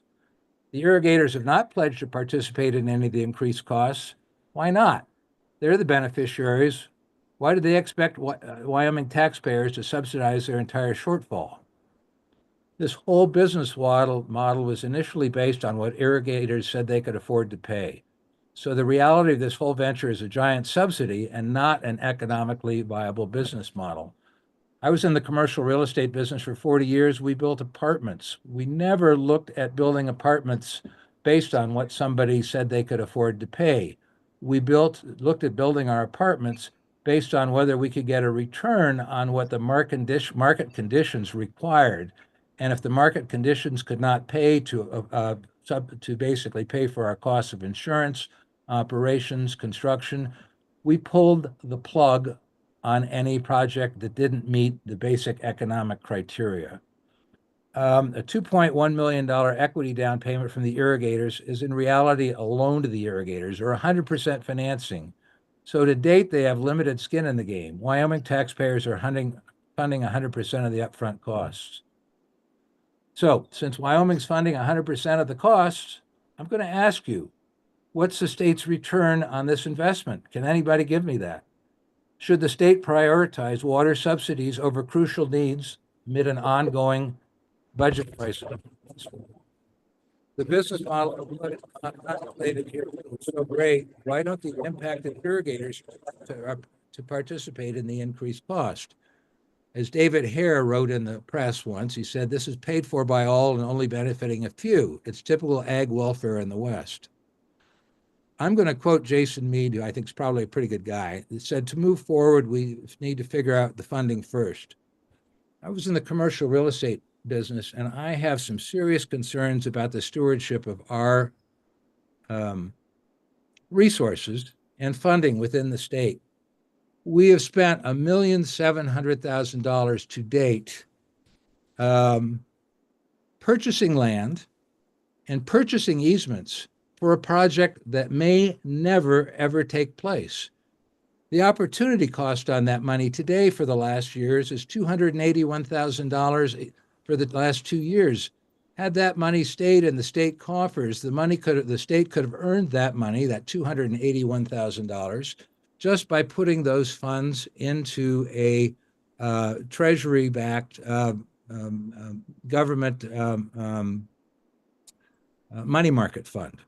We forewent the opportunity for $281,000 accruing to the benefit of the taxpayers by paying hard dollars for easements and land purchases.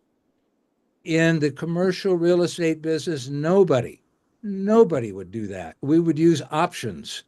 Options are basically a contract where somebody puts a small amount of money up front to basically obligate a landowner to a future use, providing a project is completed and permitted. Why does the state not do this? Why does the state put out $1,700,000 today on easements and purchases when, in fact, if this project does not go through, that money has just been piddled away into the wind? By using options, they could have gotten the exact same effect. They could have had the opportunity cost in terms of the money accruing into the public treasury, and they would have ended up with the same net result should this project move forward. I don't know who's running or who is the steward of our public assets or funding, but if this is the way we do it in Wyoming, some heads need to roll because this is not prudent fiscal management. I am embarrassed to say that. Mr. Gardner, we need to stay on the topic. I appreciate your knowledge, and we would love to receive an email on your commercial investment knowledge and all of these types of things, but we need to kind of stay on the topic. Then I will go back on the topic, same thing financially. Basically, I have approached on numerous occasions the Norwood Water District asking for two things in order to get the approval that they need from me for a stream bank reinforcement easement, which they have requested. obviously because my property is directly below the dam. I've asked for one, an insurance policy in the event of dam failure, which will cover the loss of my assets. Now, it's my understanding that the Norwood Water Improvement District will own the dam, but their response to me was, well, that's the state of Wyoming's problem. That's not our problem. That does not give me a lot of confidence moving forward that in the event of a disaster that I am going to be covered and that I should be put at risk. Secondly, I've asked that we mitigate the potential prospects for flood with a couple of simple and easy steps, which I have been turned down on every front. I've asked that we install a series of staged wetlands above my house to slow the water flow and enhance flood control, to mitigate erosion, to eliminate siltation, which dumps into Paint Rock Creek, to act as a filtration system to combat downstream E. coli infestation, to enhance the habitat for a variety of our native animals, and most importantly, to move the stream bed away from my house and my agricultural improvements. I have been shrugged off for a year despite asking that, and basically the response was, if we need to talk to you, we will, but now we're going to basically focus on the Anita Ditch pipeline. I'm tired of getting shrugged off. My patience is at an end. I think that I have as much right to have a voice in this. I have as much risk as anybody here. And I have to point out that I'm also somewhat dismayed in terms of examining how the Norwood Water District has been run. Not only have they refused to engage in any dialogue with me, there seems to be a lot of self-dealing involved. Board members of the Norwood Water District have received payments in excess of $1,700,000 for property purchases. They're acting as a member of the board at the same time that they are dealing as a voting member of the board. And I just don't think that the optics of that are particularly good, even though I do trust that my neighbors are very ethical. I just don't think that that's, once again, a solid or a good business practice for any public entity. With that in mind, and for the reasons I've enumerated above, I would ask you to basically put the alkali dam proposal out of its misery, pull it from your proposal, and the fact that it has not been built, has not been funded, I would ask you to redirect those funds to more worthy projects elsewhere in the state. Thank you. All right, thank you, Mr. Gardner. Any questions for Mr. Gardner? Questions?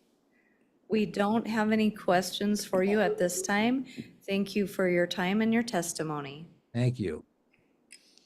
All right, it looks like next on our list is Mr. John Joyce.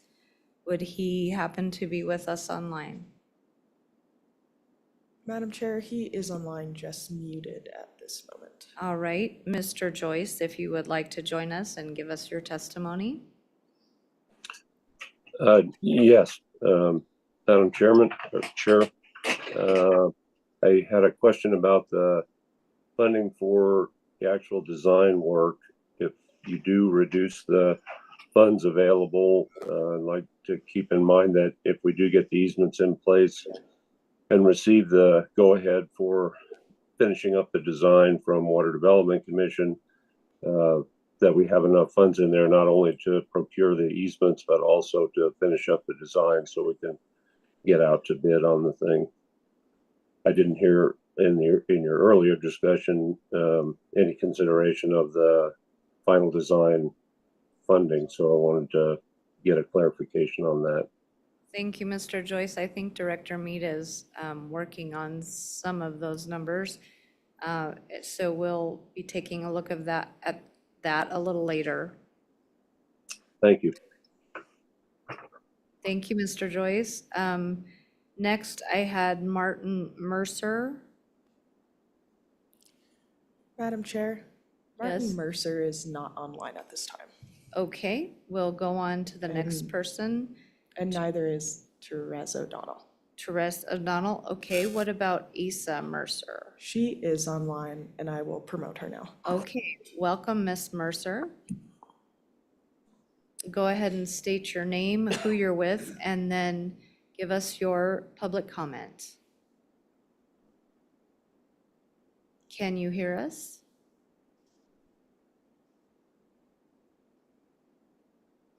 If you're speaking, we are unable to hear you.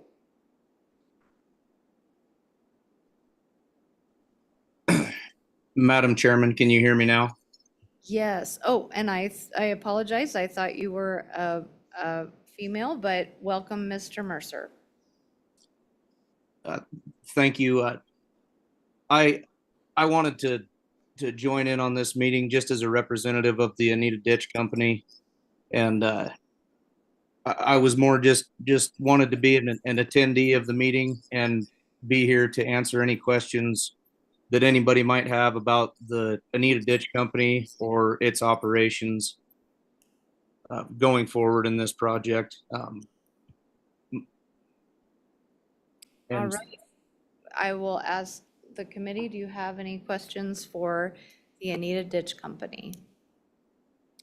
I don't see any questions for you, Mr. Mercer. Thank you for being here with us today. thank you, Madam Chairman. All right. Okay, that concludes who I have signed up online. Is there anyone else? We had one person sign up late. It's Tom Sheeran, and I can promote them now. Okay, welcome, Mr. Shuren. Would you like to come on and provide public comment?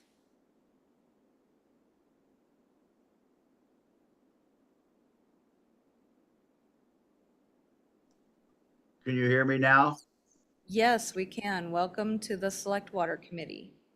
As a former ranch owner above this projected reservoir, I'm not in favor of the tactics that they have brought forward to the ranchers above this reservoir when they've threatened to intimate domain to get their easements, which has turned a lot of bad blood above this reservoir project.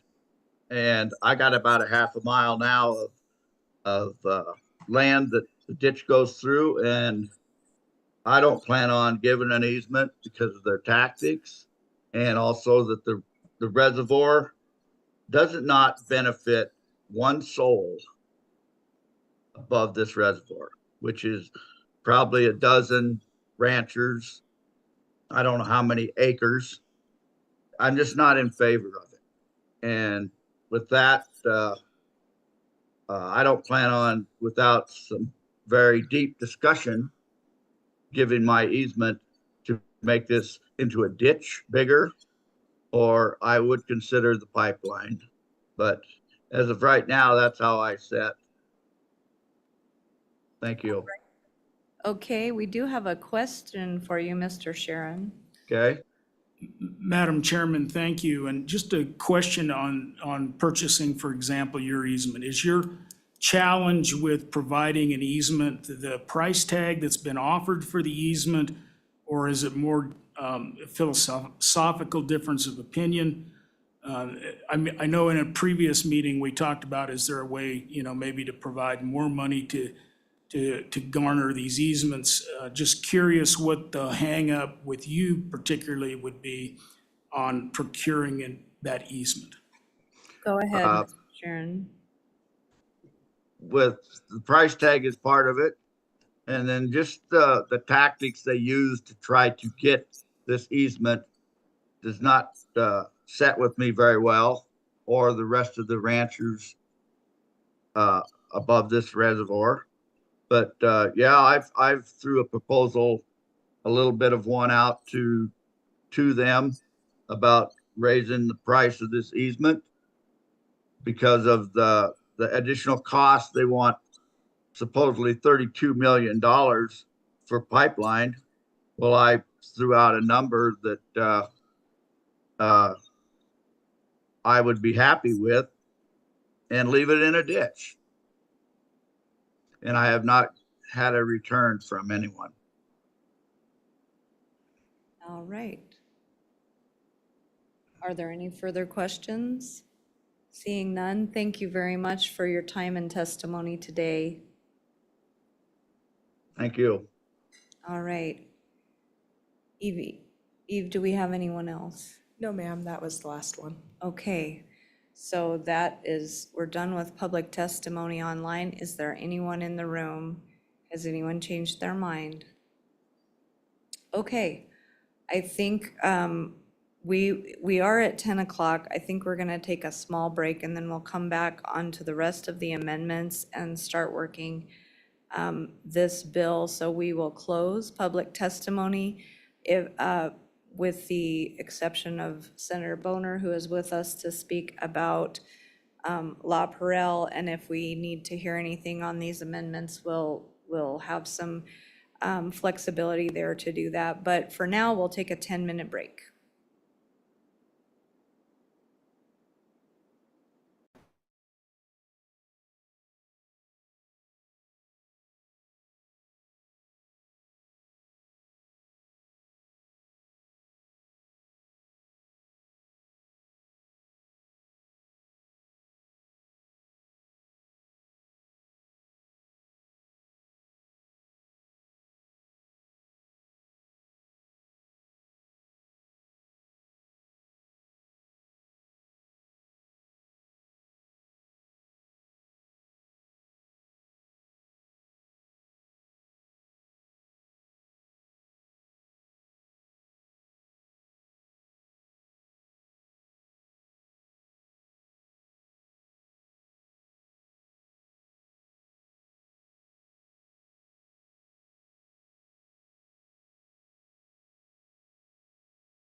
All right, we'll get started again if everyone will get back to where we're going.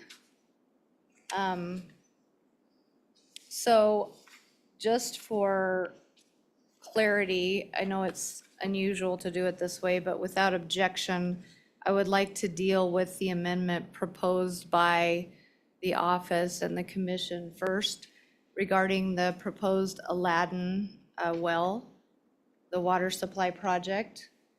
Do I have a motion on that amendment? Madam Chairman, I would move the bill first.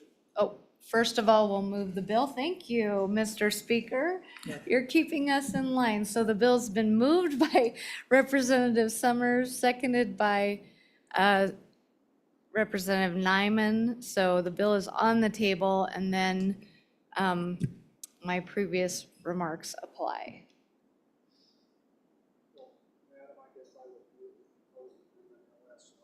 Could you please turn your microphone on and speak into it? Madam Chairman, I would move the proposed Aladdin Amendment LSO 452 version 0.6 and ask for adoption by the committee.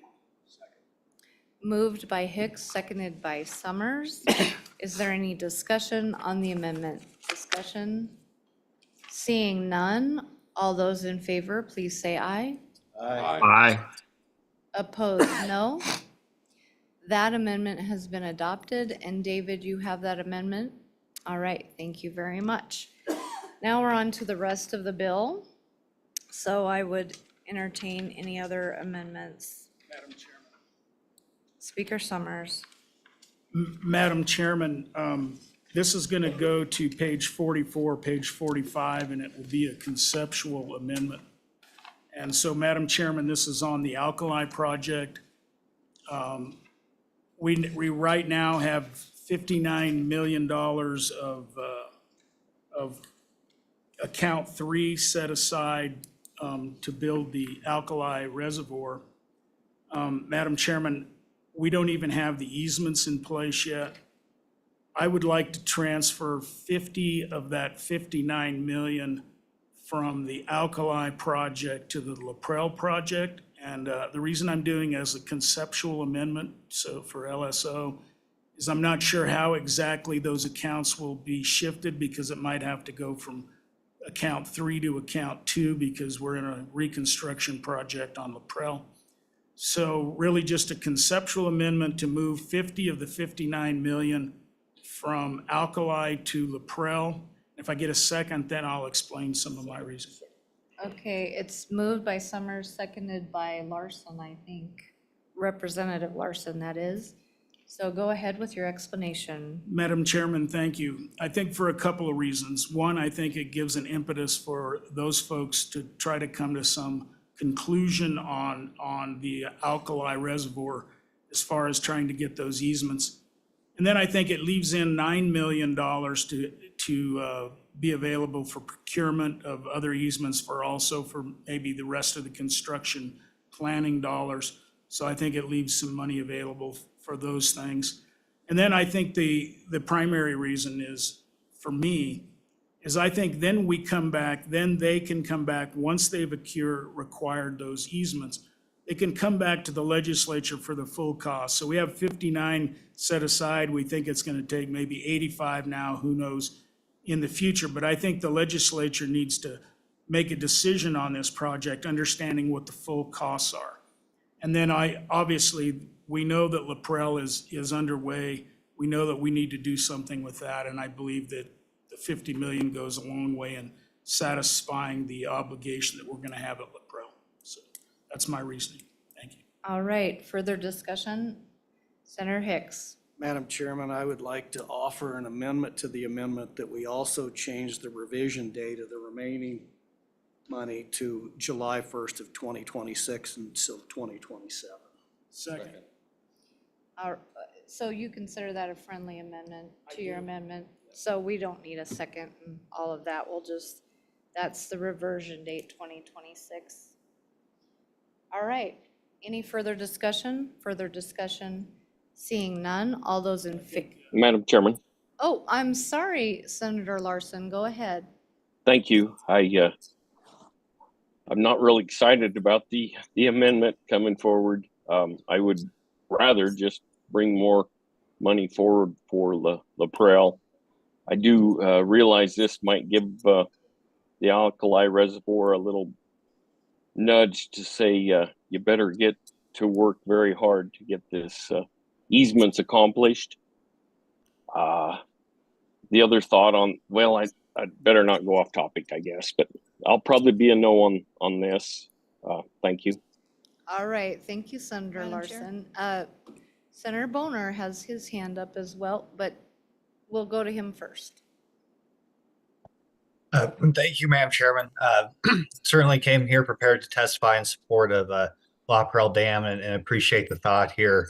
I came prepared to support an amendment that would take the necessary funding out of LISRA, not necessarily another project that frankly I don't feel I know enough about to have a strong opinion one way or the other.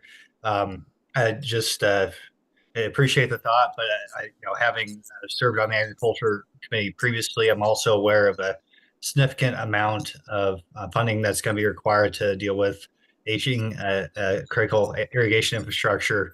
And I think that we should, I agree with Senator Larson, we should probably be focusing on bringing more funds into the water development program. There seems to be no shortage of need throughout the state for situations such as what we've dealt with in Goshen County as well as La Perle. So I'd just like to share that perspective because I believe that it's relevant since La Perle has been kind of tied to this project in the Bighorn Basin. Thank you, Senator Boner. Madam Chair? Senator Ellis. I know we amended the amendment to loop in the change of the date, but I would rather vote on them separately. I don't think I'm in an aye on both or a no on both. So I'd ask that unless the bringer of the amendment to the amendment wants to withdraw it, I'd ask that it be divided. Senator Hicks, would you like to withdraw that and we'll vote on it separately?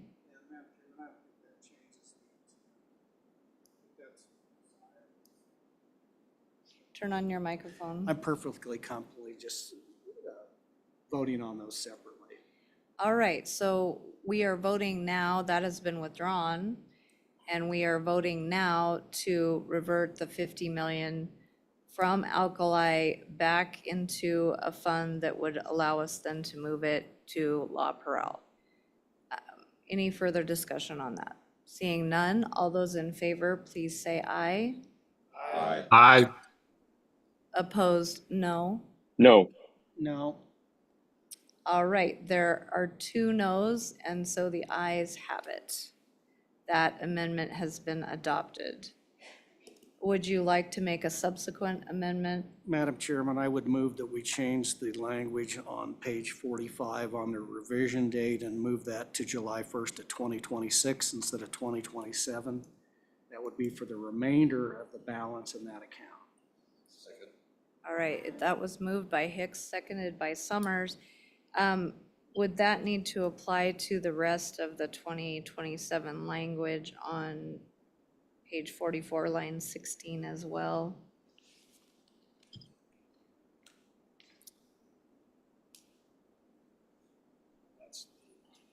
Oh, that's Middle Piney, I'm sorry, I'm on the wrong thing. All right, thank you for keeping me straight.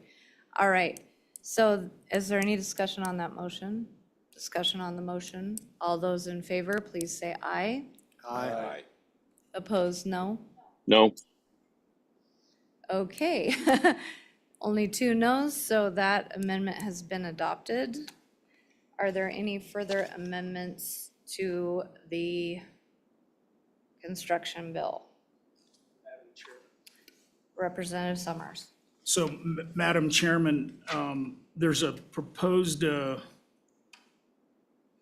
don't know, they all seem to say a proposed amendment 0.6, but I believe this is the one to provide the Prel Dam rehabilitation. So it's been handed out to the body, so it would go into 99-3-2904 level 3 construction projects. J project with Prel Dam rehabilitation. And basically what this does is it adds $60 million of LISRA. And we've already redirected $50 million of account 3 to account 2 to handle this. So what my amendment would be to move this from 60 million to 10 million to satisfy that obligation. Now, if the committee would like to leave it at 60, or say it's 60 and then and then a reduction of 50 contingent upon that transfer, that's another way to handle it. I'd ask Director Mead, even though he probably doesn't want to come to the table, but if he would come to the table, there's two ways to do it. There's just do straight up 10 million LISRA. We assume the 50 million is transferred. There's another way to do it in my mind, which is to ensure that there's 60 million of LISRA obligated, but if 50 million of alkali moves in the right direction, if that continues through the process, then we'd only need 10 million. Do you see where I'm going with that? Do you have a preference? Do you see any problems either way? Go ahead, Director. Welcome back. Thanks, Madam Chair. Representative Summers, I don't think I see a problem. I think in the past, there's been some similar situations where there's a replaced dollar for dollar if, contingent upon the money being moved. So I think I could probably work with LSO to craft that. So based, Madam Chairman? Okay, go ahead. I was gonna get a second on your amendment before we kept on going on the, Madam Chairman, I think I'll change my motion and just make it clear what my motion is. okay, that would be great. So, Madam Chairman, what I'm gonna do is obligate the $60 million of LISRA, but then it will be reduced likewise for any dollars that are moved from the Alkali Creek account to the LaPrelle account. So if in fact, after session, 50 million is in fact moved over, it will only be 10 million, but it would obligate $60 million LISRA, and then we would have as a backup. Does that make sense to the committee? It makes sense to me. Okay, so moved by Summers, seconded by Representative Larson. Discussion on the amendment. Question, Discussion. Madam Chairman. Representative Yin. So from that previous motion, we put the 50 million in the bill to transfer from Alkali, didn't we? Representative Yin, yes, we did. I think this is a belt and suspenders approach in the fact that La Perelle will be guaranteed the 60 million, whether it comes out of LISRA or whether it comes out of Alkali Creek, in case we get to the legislative session and others don't agree with our decision. And so basically, the 60 million's there, the funding source is, what is optional. So if this stands in the water bill and, we get it through this way, otherwise it'll come out of LSRA. Does that make Okay. sense? Yeah, that does. So it makes it easier to keep the extra money in for the LaPrelle Dam in case someone tries to strike out the transfer from Alkali Creek. Correct. They're guaranteed either way. It would just change the funding source. Got it. Thank you. All right, Madam Chairman. go ahead. Madam Chairman, thank you. The one thing is obviously, on the goldenrod, it'll obligate 60 million of LISRA. I mean, it'll be in the profile. Regardless if there's, even if it all passes, it'll still be an obligation until it occurs. So I would think that it would still be on the profile. So that's the downside is you're obligating money that may not be spent, but it still looks like you're spending it. Senator Guru. Thank you, Madam Chair. On and for the amendment. I guess I have questions about how that'll all work out in the end. But to me, the compelling reason to vote for it is it keeps all of our options open and keeps options open on the floor once this bill goes there or through appropriations when it goes through, if it ends up going through that, as I'm sure it probably will at some point. So on and for. Thank you, Madam Chair. Thank you, Senator Guru. Any further discussion? Seeing none, all those in favor of Speaker Summers' motion, please say aye. Aye. Aye. Opposed, no? Okay, just one no, so that amendment has been adopted. Madam Chairman, Senator Hicks. I've got a question on where we're at with the federal funding for La Prairie, and this will get back to the same similar language. Okay, That yeah, we need may to want to hear you. include some language on there that if any federal funds received in excess or at the cost for La Prairie, that would reduce those state obligations on a dollar for dollar. Because I don't know where the $100 million that was federal funding that was for La Prairie is, where that's at in the whole process. But if we in fact receive those, we want to reduce those state expenditures on a dollar for dollar basis. Do we have an update on that, Director? Okay, we'll take an update and then we'll get a second on your motion. Okay. Madam Chair, Senator Hicks. So the inflation, or I'm sorry, the bipartisan infrastructure law funding is, there's $100 million basically that's coming through the Bureau of Reclamation, and the way they've been providing that or obligating it to La Prairie is over a number of fiscal years. So we've received fiscal year 23 funding, 24 funding, we're still waiting on 25 funding, and we've asked to receive 26 funding in 25 to get it all as quickly as possible. Assuming that happens, there was originally $100 million in bill funding. The Bureau held back 3% of that for administration, so that's $3 million. And then we have some funding that's been used to get us to 30% design. So that basically leaves $92 million if we were to receive all that funding for La Prairie.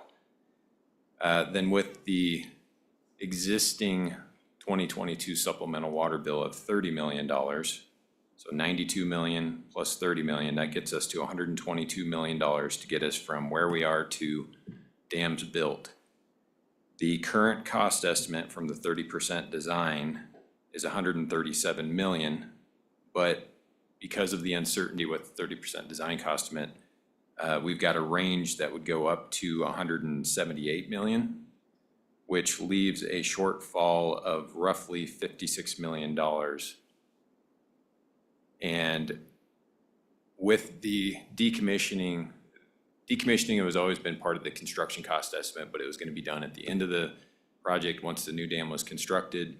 Now that decommissioning is going to take place basically before April 1st in winter conditions, we're expecting it to cost more. So I've been rounding 56 million to 60 million because of that. So even if we get all the federal funding, the existing 30 million from LISRA from 2022 and 60 million, that would cover us in the high end from the engineers' estimates on the existing shortfall. That's not confusing. Go ahead. Madam Chairman, what about a motion that makes us spend the federal dollars first? Is that bad or good, or? Mr. Chair, or Madam Chair, that's always been our intent. So if you want to add that, that's fine. Okay. But that's what our plan has been. All right. Madam Chairman, I run through those numbers, so that basically gives us a project budget of $182 million.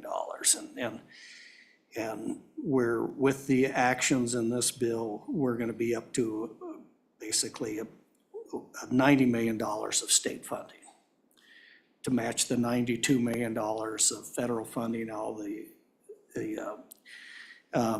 Again, I guess what I'm a little bit cautionary, either whether we spend the federal funds first, or if we reduce if there's any excess funds, we make sure we spend all those federal funds, or we reduce the state expenditures on a dollar for dollar basis. In other words, if there's excess money, we want to spend the 92 million of federal funds.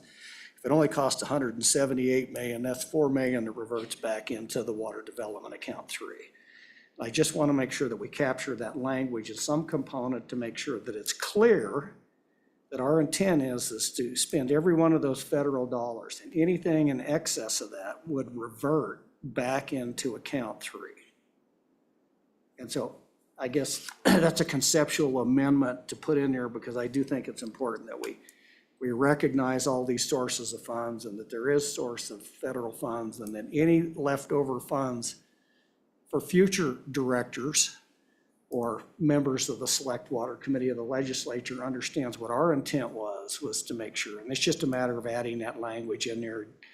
I would ask staff if we could just craft up something conceptually, and we've done this before with language that says all federal funds will be expended. Any leftover funding will revert back into that account. So Have you got that, David? unless there's a stipulation by the federal government that it's a one-to-one or anything like that. Are you making a motion now? Okay, go ahead.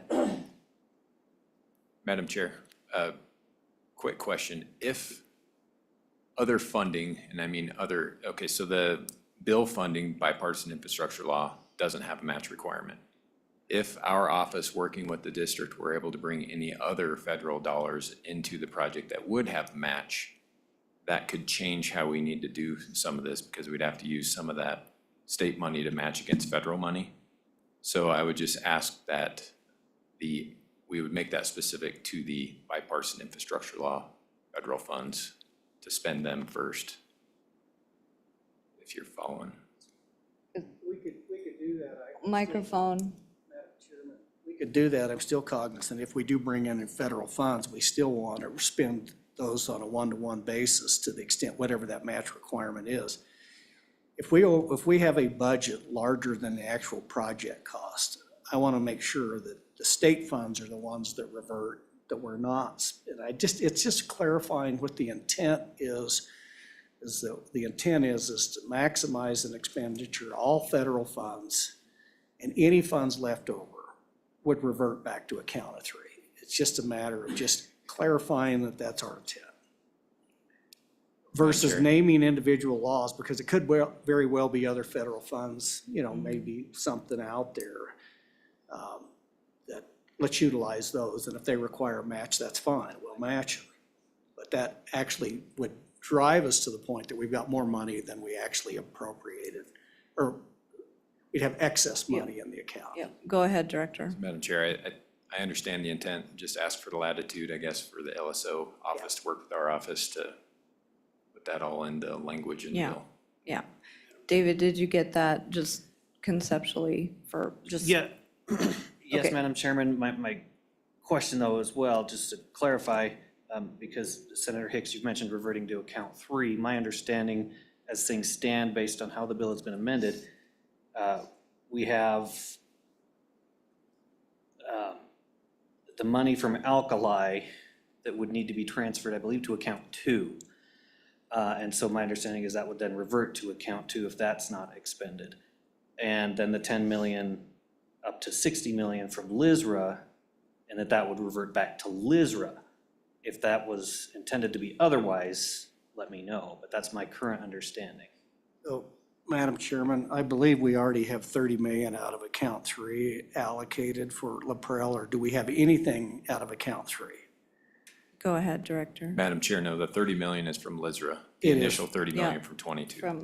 From our first bill. Yeah, I'd still prefer it go back into account three. It's construction money. Madam Chair, if I understand the question, the 50 million from Alkali Creek is gonna probably need to be transferred to account two to then go to LaPrel. If any of that 50 million is not spent, instead of it reverting to account two, it should go to its original source, which was account three, right? That's, okay, so, all right. Representative Larson. Thank you, Madam Chairman, or Chairwoman.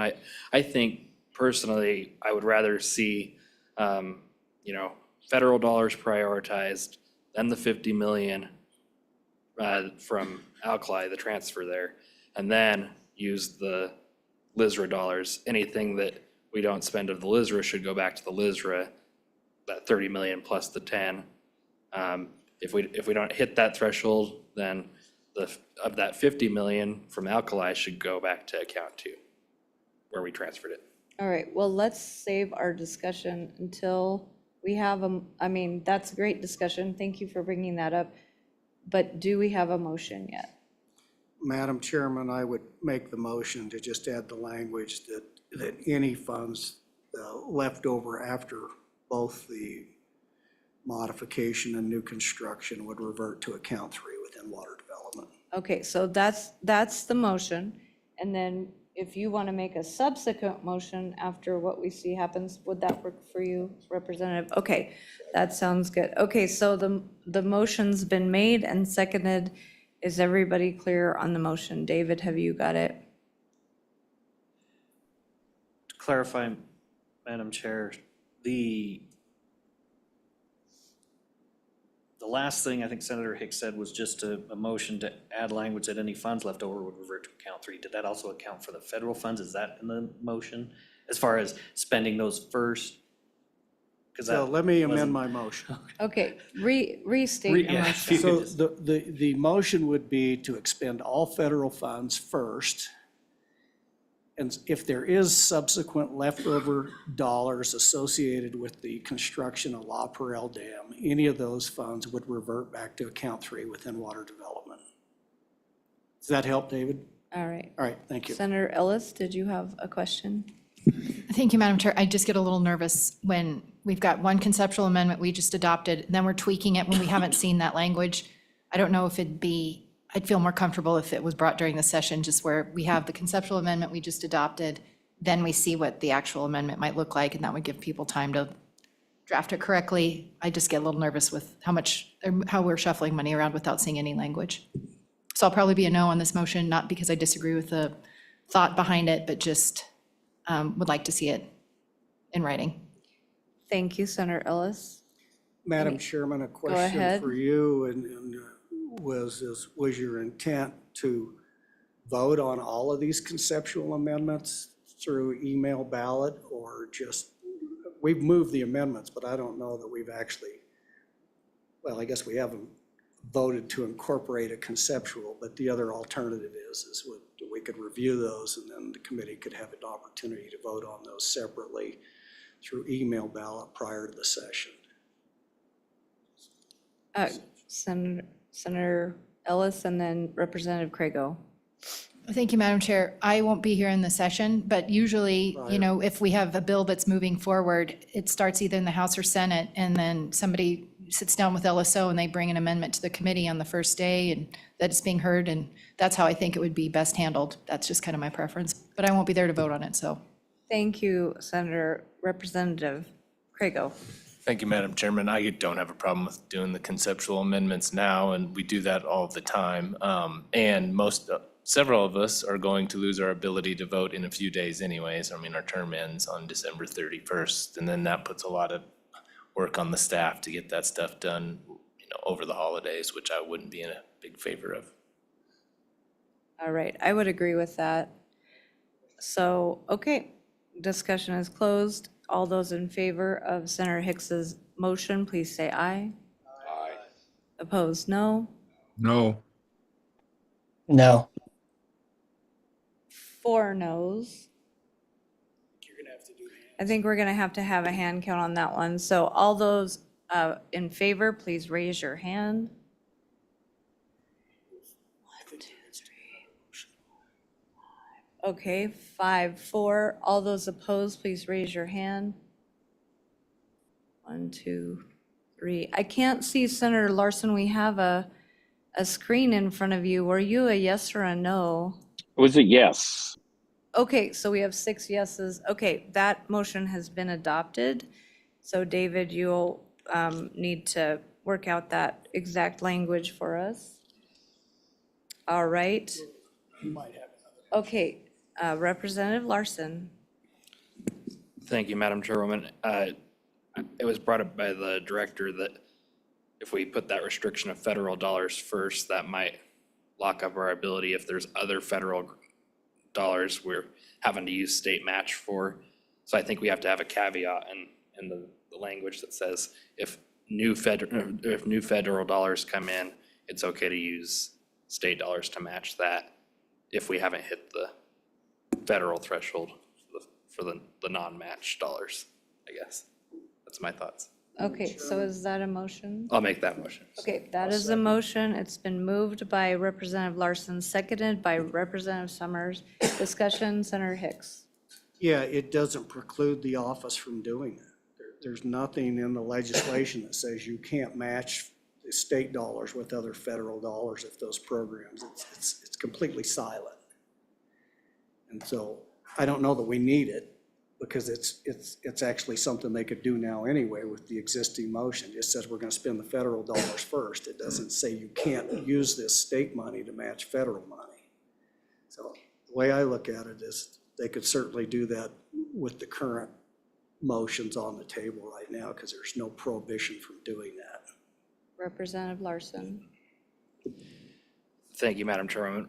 I'm concerned that while there's no direct prohibition in the language, let's say we've spent $50 million on the project of the federal dollars and we haven't hit the state dollars yet. Is that language prohibitive technically because we haven't spent, we haven't gone through the federal dollars that don't need a match? All right. Senator Kolb. I'd like to hear from LSO if they think it's prohibitive. All right. David, do you have a comment on that, or Director Mead, either one?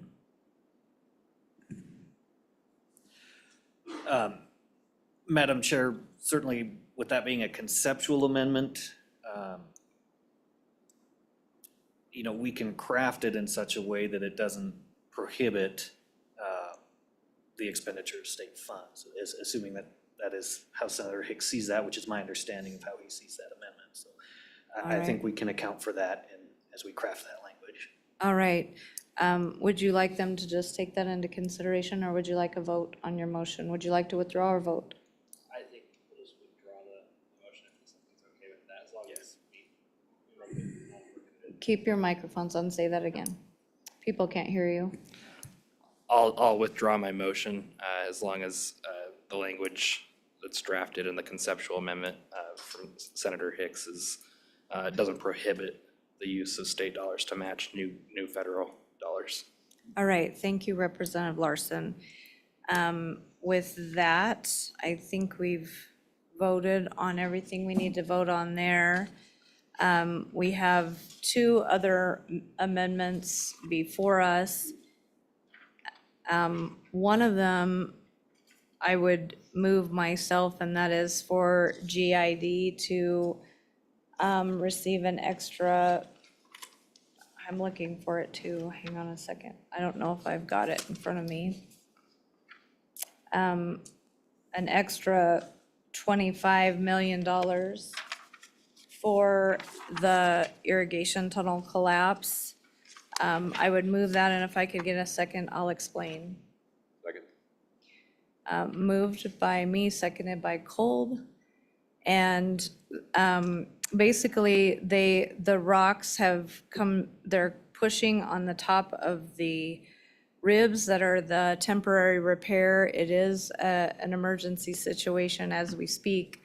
They're at, I believe, 60% design, maybe more. They're on the CMAR contract now, so things should start moving along extremely rapidly. They are coming up short, though, as costs have increased, and it's hard to get the permits from the feds. And so that's the reason for my motion. And I'd entertain any discussion on my motion. Go ahead.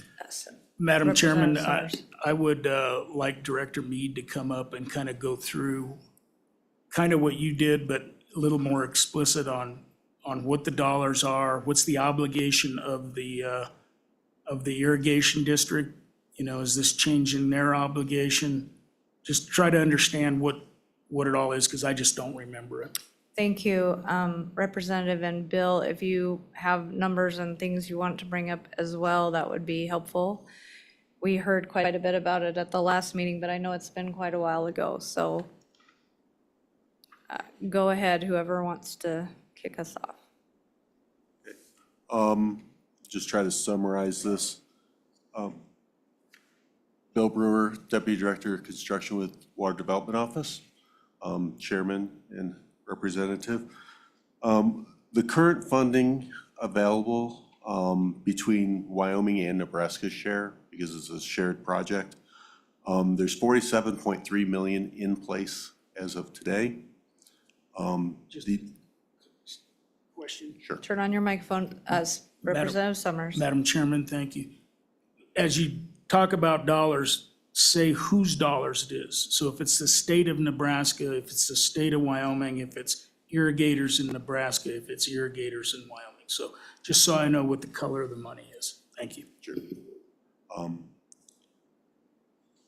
Currently, through the state of Wyoming, there is $24.16 million. That includes $2.35 million that was appropriated for pre-construction funding, and an additional $21.81 million that was procured for construction. That's through the state of Wyoming. The state of Nebraska currently has $23.1 million committed to this project. And then the irrigators are in the process of looking at $53.4 million in loans through the Bureau of Reclamation. So that's the funding that I understand that's accounted for the project at this point. Bill, could you talk about Nebraska, those ARPA dollars that need to be expended? Correct. The $23.1 million of the Nebraska commitment are all ARPA funds, which need to be spent before, my understanding is December 31st of 2026. There's some throwouts of whether that's October or December of 2026, but we have been moving forward. The two irrigation districts developed a memorandum of understanding so that they would be spending all of Nebraska's funds, currently 100%, to make sure they spend those funds. And then, which will kind of affect us in how we cover percentages, but we'll make sure we stay within our percentage overall of the project. But we may be paying 0% early on and then 100% later, but staying within our 49% of the state's funding. Follow up, go ahead. Madam Chairman, then kind of explain the 25 million. There's a projection that we're gonna need to spend 25 million more. And I guess my question is that irrigation districts in either state is Nebraska gonna pick up more because we decide to spend more? Are the irrigation districts, how would all of this work? What, if you have any idea? Correct. At the moment, those extra costs are all being covered between the two irrigation districts with loan. However, that would, if that's the way they have to move forward, at least I can't speak for the state side, Nebraska side, but for Wyoming's irrigators, that would increase their assessment from $33 per acre to $58 per acre to make those loan payments if this goes through purely as loan to match to those funds. Madam Chairman. Go ahead. Madam Chairman, thank you. So the 50 million would cover the expected increase. So this 25 million that we're looking at here would be to reduce the obligation of the irrigators in Wyoming. Correct. And then if we did the 25 million, what then would be how much would the state have put in and how much would the irrigators have put in? Roughly. If we add 25 million, the state would have put in at that point 49 million or 49.16 million total into the project. And the irrigators would put in some share to make their 49% because the Nebraska irrigators own 51% of the cost. The Wyoming irrigators have 49% of total cost. So I don't believe the state share would bring us all the way up to the full 49% requirement. So the irrigators would still have some loan money involved in this. With my notes I have currently, I'm not exactly sure where that would be. Madam Chairman, not even a rough idea, just rough guess. Less than, probably in the 3 to 5 million range. And so, Madam Chairman, I guess my question to you is, I certainly understand a $50 million loan, if that was the 50 million by the state or by the irrigators. that's a struggle. And so I'm kind of struggling with a $50 million loan. We're putting in 20 million, and so we end up with 3 million. So I don't get the numbers, but I also want to hear from the good chairman why we're going to reduce the irrigator's obligation that much if it's just 3 million. Thank you, Representative Summers, because they had to pay for the temporary repair as well. And so there was an obligation there. I don't know if Bill has those numbers. They did see some loan forgiveness on that, but it wasn't it wasn't the full amount. So they did incur a huge debt there. And then to raise their assessment to $50, they just can't make it. They won't be able to make it. So that's the reason it's becoming an unaffordable project that they'll have a lot of trouble paying for and keeping their places running. Madam Chairman? Go ahead. Madam Chairman, I can certainly understand that. I just need to understand more clearly, they're a $50 million loan out of Wyoming, right? That's what I thought I heard, Wyoming irrigators for 50 million. Maybe we'll get the numbers straight again. And then it would go down to maybe only 3 million, so that there is some space in there. And I agree, probably they can't handle, those kind of assessment rates are, really high.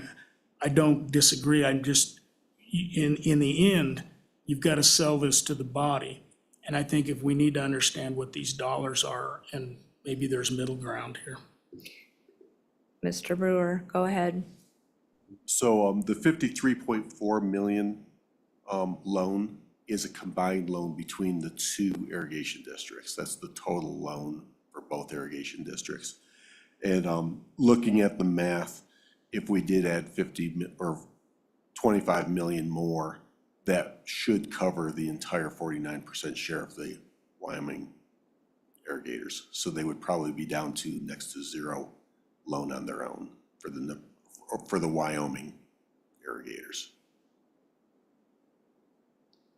So, Madam Chairman, you said the district has already spent some of their own money. Can you kind of elaborate how much it is? And do you see that there could be some middle ground here where perhaps they have some skin in the game on this remainder, but not, have to take all of the remainder? Yeah, I would say that's true. Do you have the numbers of how much they had to pay for the temporary? I do not In have front of that you? in front of me. I don't have it in front of me either. If I had my computer up, I would, but it was, the whole amount was 4 million, and I think they got some forgiveness on that. So they're probably in 2 or 3 million and maybe more, because they've paid a lot of bills on their own. As far as every time the Bureau comes up, there's a $40,000 to $70,000 bill every time they come up. And so it's been a lot of expense. They started out at $25 for their shares, I think, when this all started, and now they're up to, what did you say? My understanding is they're currently at $33 per acre. Yeah, $33 an acre, so. Madam Chairman.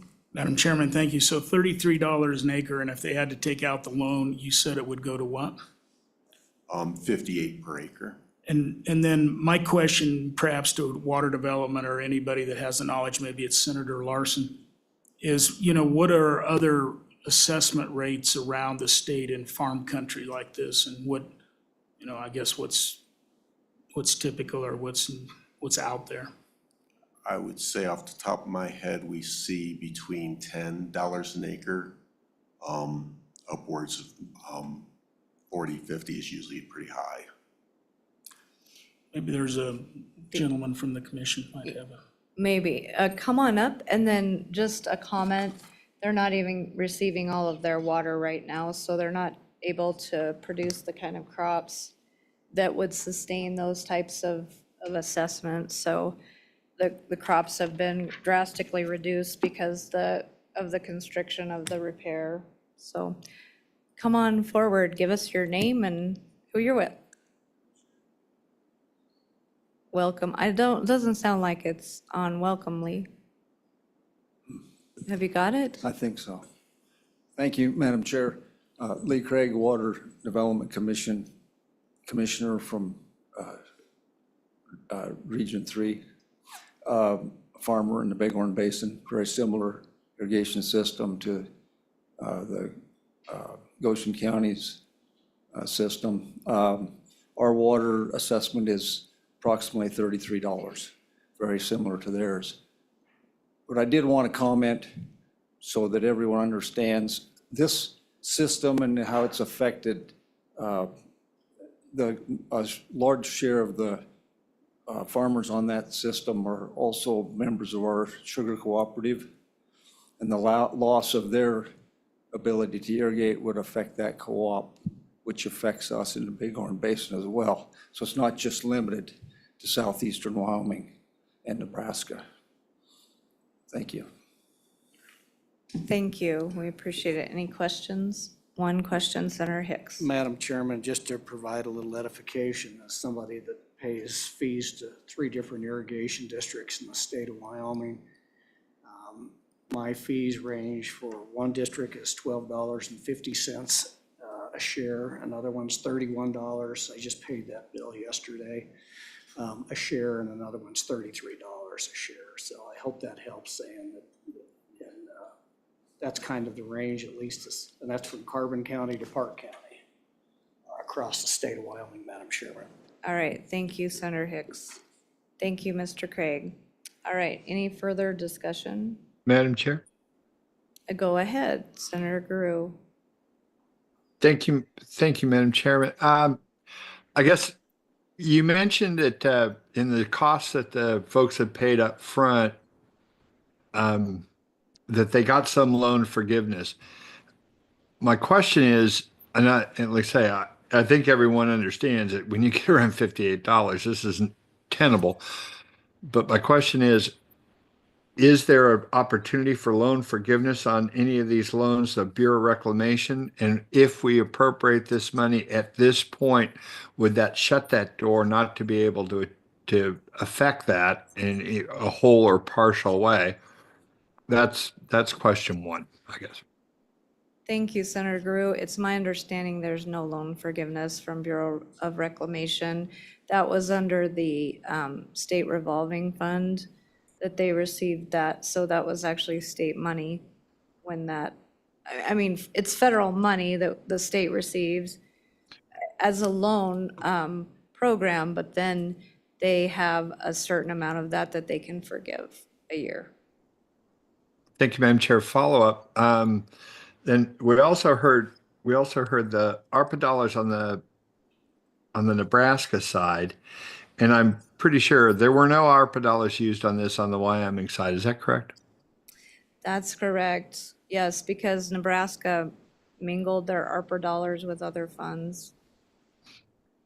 Okay, so I know the window on ARPA dollars is closing incredibly fast, but I was just wanted to make sure I had that one straight. Thanks a lot. Thank you. Madam Chairman. Representative Summers. Madam Chairman, just remind me what the motion is, and I might make an amendment. All right, the motion was for $25 million from LSRA to be added to the GID Tunnels 1 and 2 rehabilitation. So, Madam Chairman, I'm going to make a motion to reduce from 25 to 20. I would consider that a friendly amendment. That'll be fine. All right, thank you. All right. Everybody understand the amendment? Any discussion? Discussion on the amendment? All those in favor, please say aye. Aye. Aye. Opposed, no. That motion has been adopted. The next, we do have one more, and I'll go ahead and move that one as well. It's proposed amendment 3. This is, we had some language that was put in last year on water redundancy. I'll let Director Mead explain a little bit about why that is not really a part of the water development's mission and things that they actually do. And if he could come up and talk to us about that, then I'll see if we have a second on that amendment. Sorry about that. I didn't mean to, we've had you responding pretty quickly on a number of issues today, so we'll take a brief pause. Does everyone have the amendment? Okay. Can you just kind of take us through the brief history on this amendment and why we're proposing to delete it? So Madam Chair, last session during, I believe it was Appropriations Committee on the House side, there was an amendment into the construction bill that took, if you recall, some of the ARPA dollars that were left over came back to water development projects to replace water development dollars. I should say, instead of giving water development grants to, it was 8 projects if I remember right, our money was replaced with ARPA dollars, so it freed up roughly $25 million in water development funding. And then during that Appropriations Committee, $6 million of that freed up money from ARPA replacement went towards providing redundancy. And if I can find,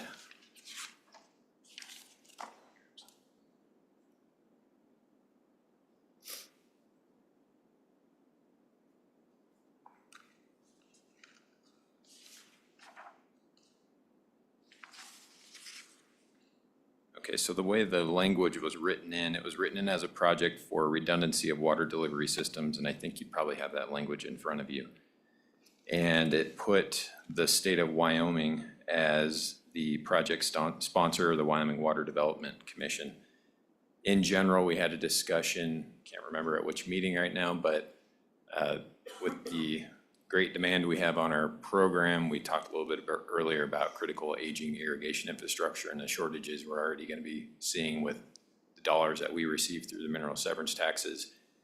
Our program in the past has not gone to the level of trying to provide redundancy because we don't have enough funding in the program to provide, say, the first, whether it be lateral or, transmission pipeline, let alone having a backup to that for every sponsor. So at a high level, that the program just can't handle providing redundancy to sponsors. Okay, all right. So that's my motion to delete that section. Could I get okay, it's been moved and seconded. Is there any discussion? Discussion on the amendment?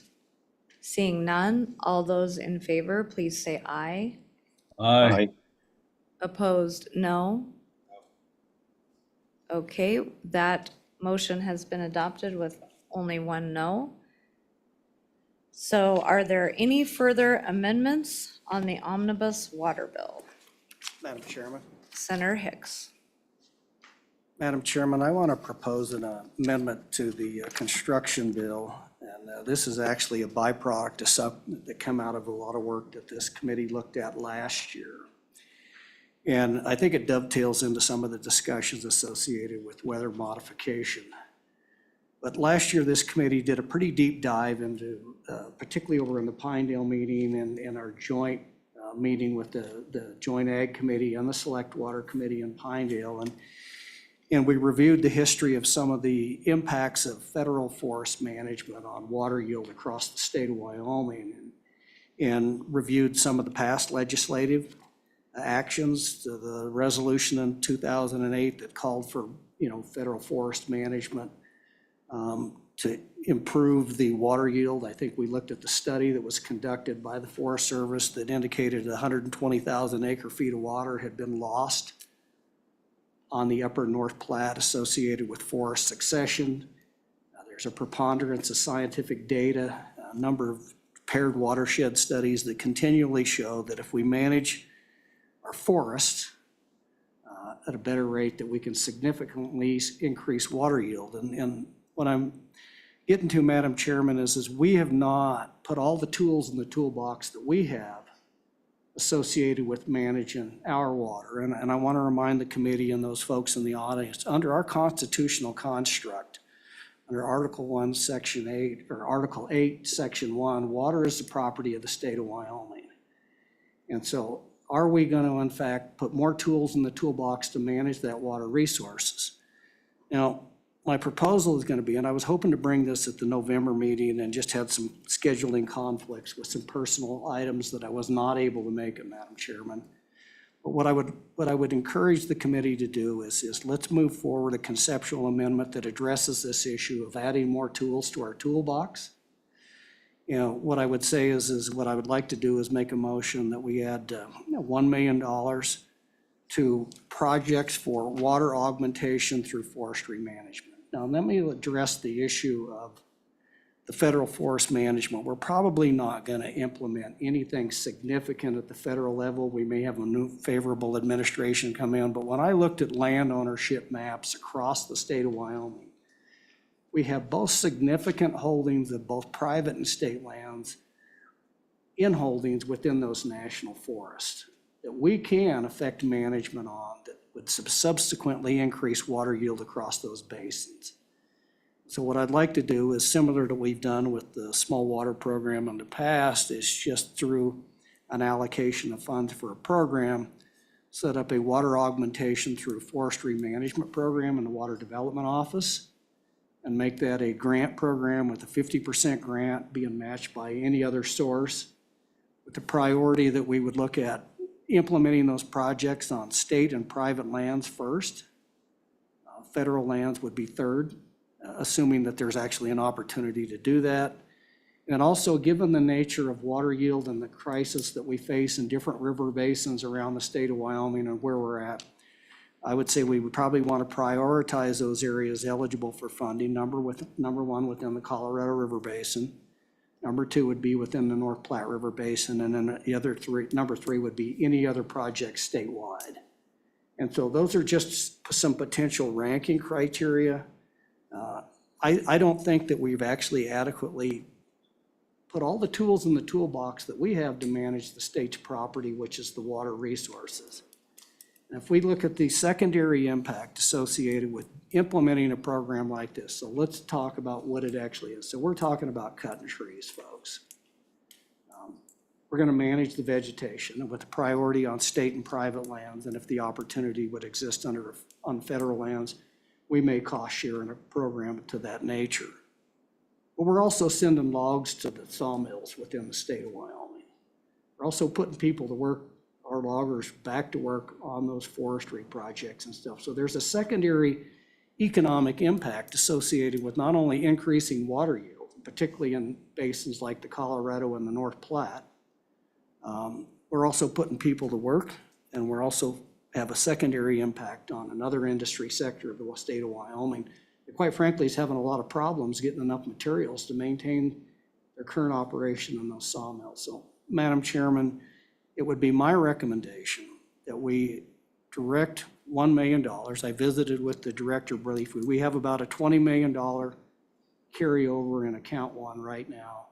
We'd take $1 million of that and allocate that towards a water augmentation program through forestry management within the Water Development Office.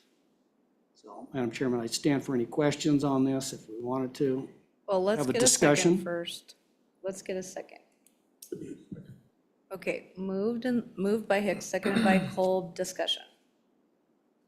Representative Summers. Madam Chairman, thank you. Could the chairman or somebody else remind me what we passed last meeting? We passed some kind of grant program by the, didn't we? Or we did not? We did. We We did. did pass it. Yeah, we passed a bill, I thought.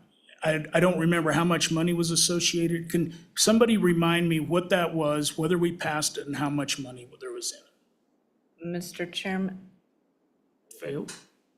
In the water? no, it passed. I don't know what bill you're even referencing. The one that we had in the ag So, committee, we ran yeah. through select water. Madam Chairman, maybe Mr. Hopkinson can shed some light on what we did. Madam Chairman, if I may, I may provide some edification to that. So the Select Water Committee in November adopted a bill that would go through forestry. that has much broader implications for fuel reductions and so that bill was much broader than this one. This one's gonna be tailored strictly towards water augmentation. The bill that the Select Water Committee adopted back in November had a priority list in there. Water yield is one of those. Fuels reduction was another one of those. Habitat improvements was another one of those. So this is much more surgically, specifically for water. So that bill did pass the Select Water Committee, but it's much broader, and that would go through the Forestry Department, where this would just set up another program within water development, specifically targeting water augmentation through vegetation management. Madam Chairman? Go ahead, Representative Summers. Madam Chairman, thank you. You know, I guess I would rather, if we're gonna put $1 million, I would rather put it into the other program that we created. We can still target it for water augmentation and with a priority. But I don't wanna see two separate programs being set up that both have similar functions or can have similar functions. So that, and I'm not gonna be here, you all can vote how you want, but I guess I would rather see it go to the forestry with, you know, conditions set up on the $1 million. All right, any further discussion? Further discussion, anyone online? Senator Guru. Thank you, Madam Chair. Yeah, I'm a little dizzy. We're spending an awful lot of money here, awful fast. And, you know, I'm trying to keep it all added up in my head. And I like the idea, but I just wonder if it would, I'm concerned right now.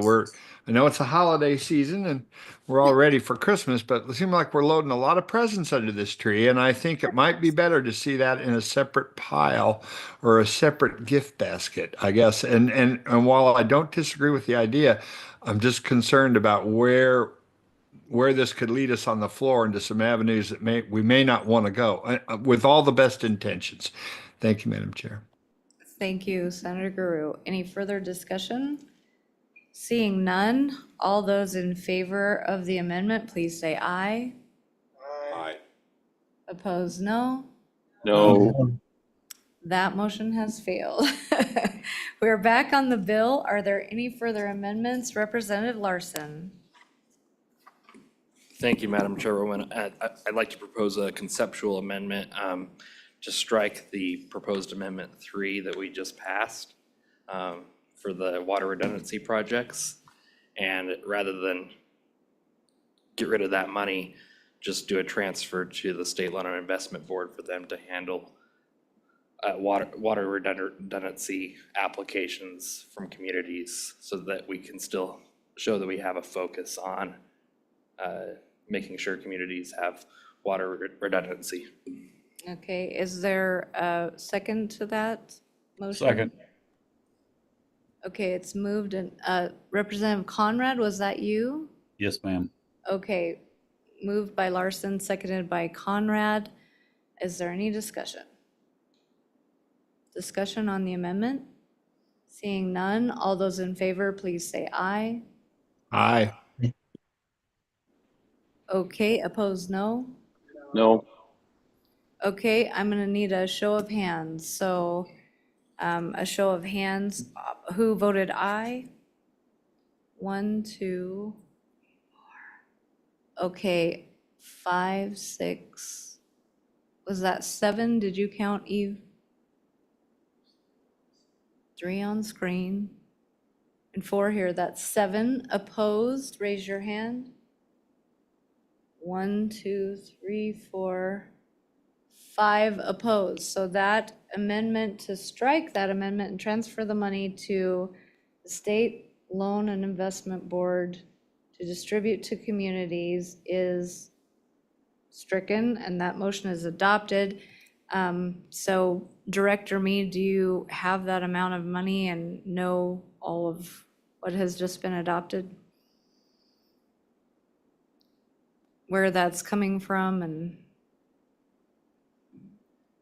Madam Chair, if I understand correctly, it's the $6 million of ARPA replacement would now get transferred to SLIB.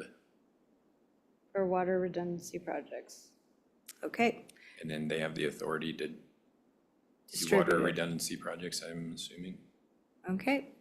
I don't know that. All right, that has passed. Are there any further amendments? Madam Chair, can I just get a Go little ahead, David. clarification on the logistics of this? Because right now we've got subsection F in the water statutes 99.3, that the committee repealed. So this new amendment that just passed,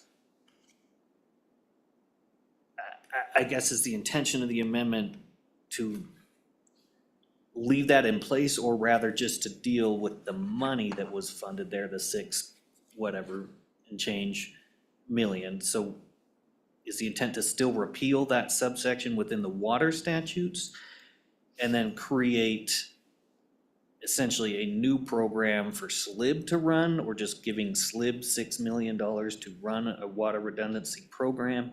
I mean, what is the intent with the motion? I just want to clarify. I realize it's conceptual, so I want to clarify how the logistically how this is going to work. Go ahead, Representative Larson. Thank you, Madam Chairwoman. I think the cleanest way then would be to remove it from 99 and have a separate additional statute that would address this. Okay. Would that be germane to the water bill, or? Well, the repealing certainly is. And it is water funding. I guess I would certainly try and structure it that way conceptually so that it still fits. You know, without having drafted it, I think that's a difficult question to answer at this point, but I can certainly look into that. Senator Hicks. Madam Chairman, I have a question is do those ARPA funds currently still sit in water development? My understanding, those had to be obligated.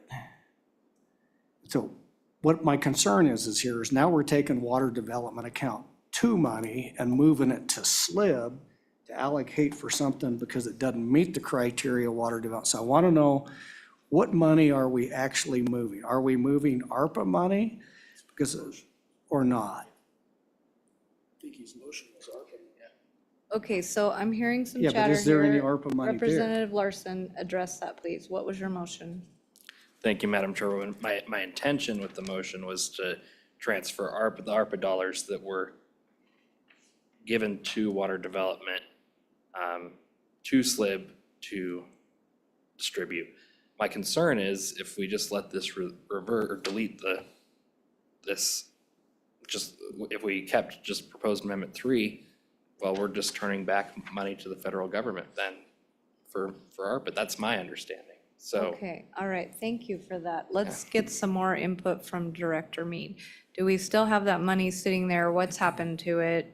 Give us the lowdown on that. Yeah, Madam Chair, just to clarify.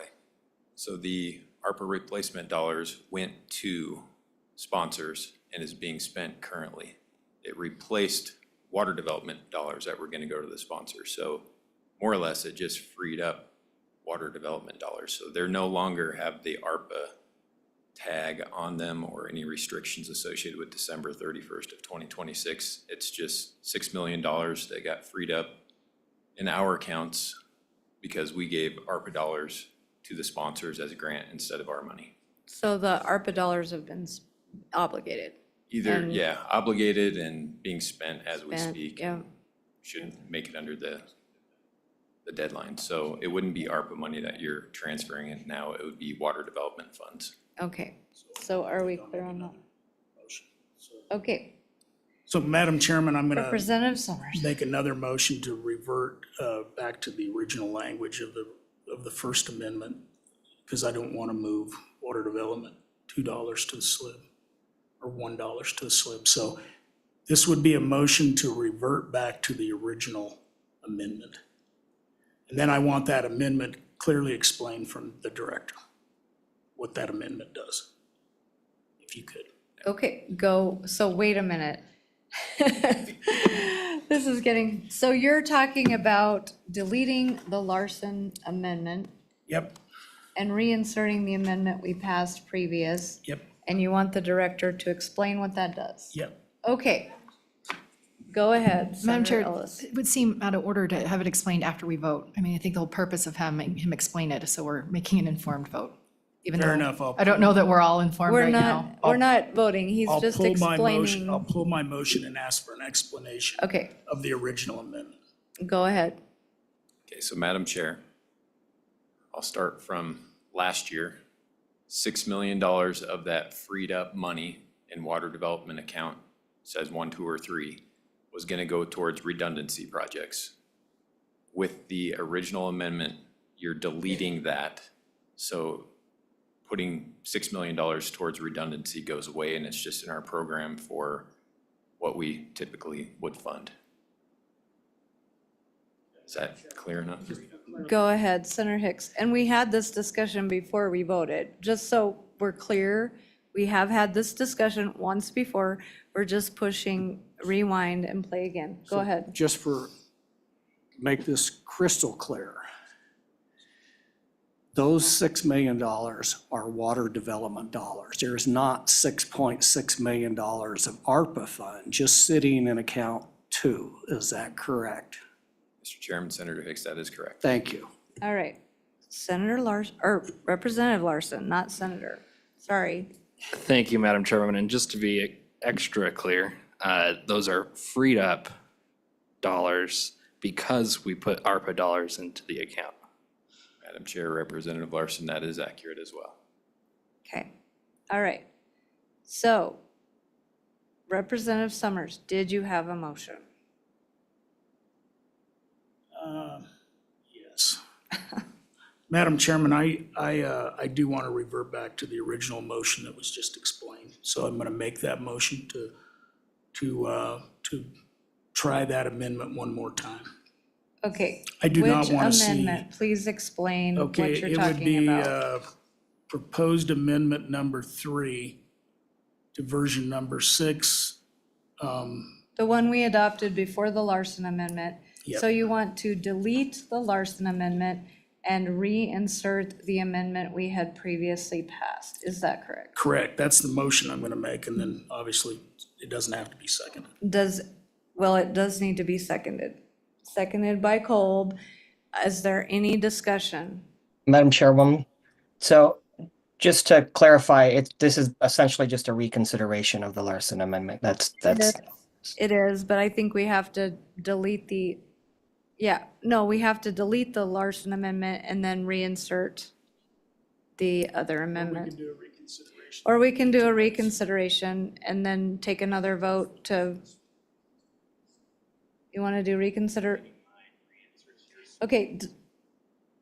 Withdraw your motion and do a reconsideration. Madam Chairman, thank you. I'll do just that. I withdraw my motion and I will do a reconsideration of the Larson motion. And are you asking people to vote no? And I would ask the people to vote yes to reconsider that. Reconsider the amendment and then vote no on the amendment. Is that correct? That is correct. It will be a double vote. Does everyone understand what we're doing? All right. All those in favor of reconsideration, please say aye. Madam Chair, I think this is a roll call vote because it requires 2/3, right? Not in committee as far Not as I even a motion to understand. It's just reconsider? I thought in committee it's a simple majority. Give me one moment to double check that. Okay.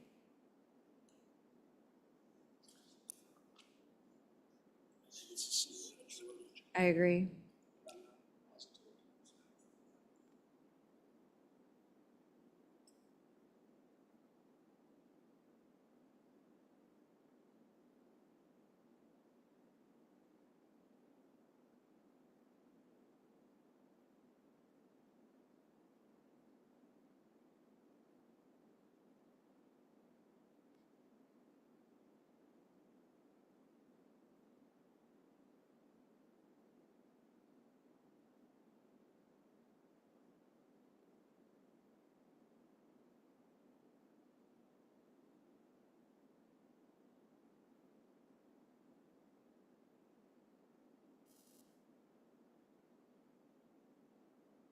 Just for anyone listening online, we're pausing briefly to see what the vote needs to be on reconsideration.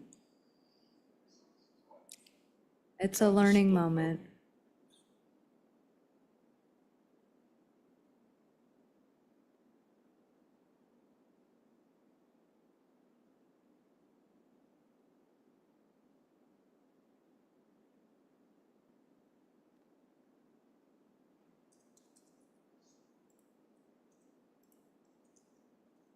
Madam Chair, I do believe that it would just be a simple majority. In this circumstance. All right. It has been sustained that it is a simple majority on a vote for reconsideration. If you vote to reconsider, the Larson amendment will be back on the floor and then we will vote on it. Is everyone clear? Any discussion? I don't think there is discussion on reconsideration.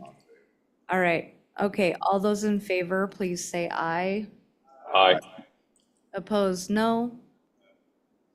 There were only 2 noes, so that is up for reconsideration. We don't need a roll call vote on that. Okay. All those in favor of the Larson amendment? Oh, discussion on the amendment, go ahead. No, okay, not on reconsideration. All right. All those in favor of the Larson amendment, please say aye. No, it's reconsideration. Okay, seeing none, all those opposed say no. No. That amendment has passed. So now, or has failed. So now we're back to the original state, which having not repealed the previous amendment that was passed. So we're back to the redundancy projects being removed. Does everyone understand that? Okay. Are there, I hate to ask, but go ahead. Just one question so that we're all on the same page so we can explain this when we get to the floor. Okay. Really, all we're doing is removing the program or / projects from water development's purview, so they don't have to deal with this. It really has nothing to do with money because the money's already been expended. We've already sent that to the local agencies to use. We used ARPA money to replace water development money. All we're doing is saying, we don't want to do this through water development. This isn't our bailiwick. I mean, am I understanding that correct? So that when we go to the floor and explain this amendment, we're explaining it correctly. That's correct. That is absolutely correct. So, Representative Summers. Madam Chairman, thank you. So the other question is, by doing this, are we eliminating any project? Are we affecting any project? Okay. Thank you. All right, so everybody knows. All right, at the danger of having another amendment, are there any other amendments? Seeing none, we will vote on the bill as amended. Eve, would you please call the roll? This is a roll call vote for 25 LSO 0452, Omnibus Water Bill, construction as amended. Senator Ellis. Senator Grew. Aye. Senator Hicks. Senator Kolb. Aye. Senator Larson. Aye. Representative Conrad. Aye. Representative Crago. Representative Larson. Representative Nyman. Representative Yin. Aye. Vice Chair Summers. Aye. Chairman Steinmetz. Aye. 12 aye, Madam Chair. All right, that bill has passed, and at the end of our meetings today, we will assign that to the House or Senate. It is 11:46. We will just take a long lunch and be back at 1:30 to consider the remaining agenda items, unless there is anything else for the committee to discuss before lunch. Seeing none, we'll see you back at 1:30. Thank you.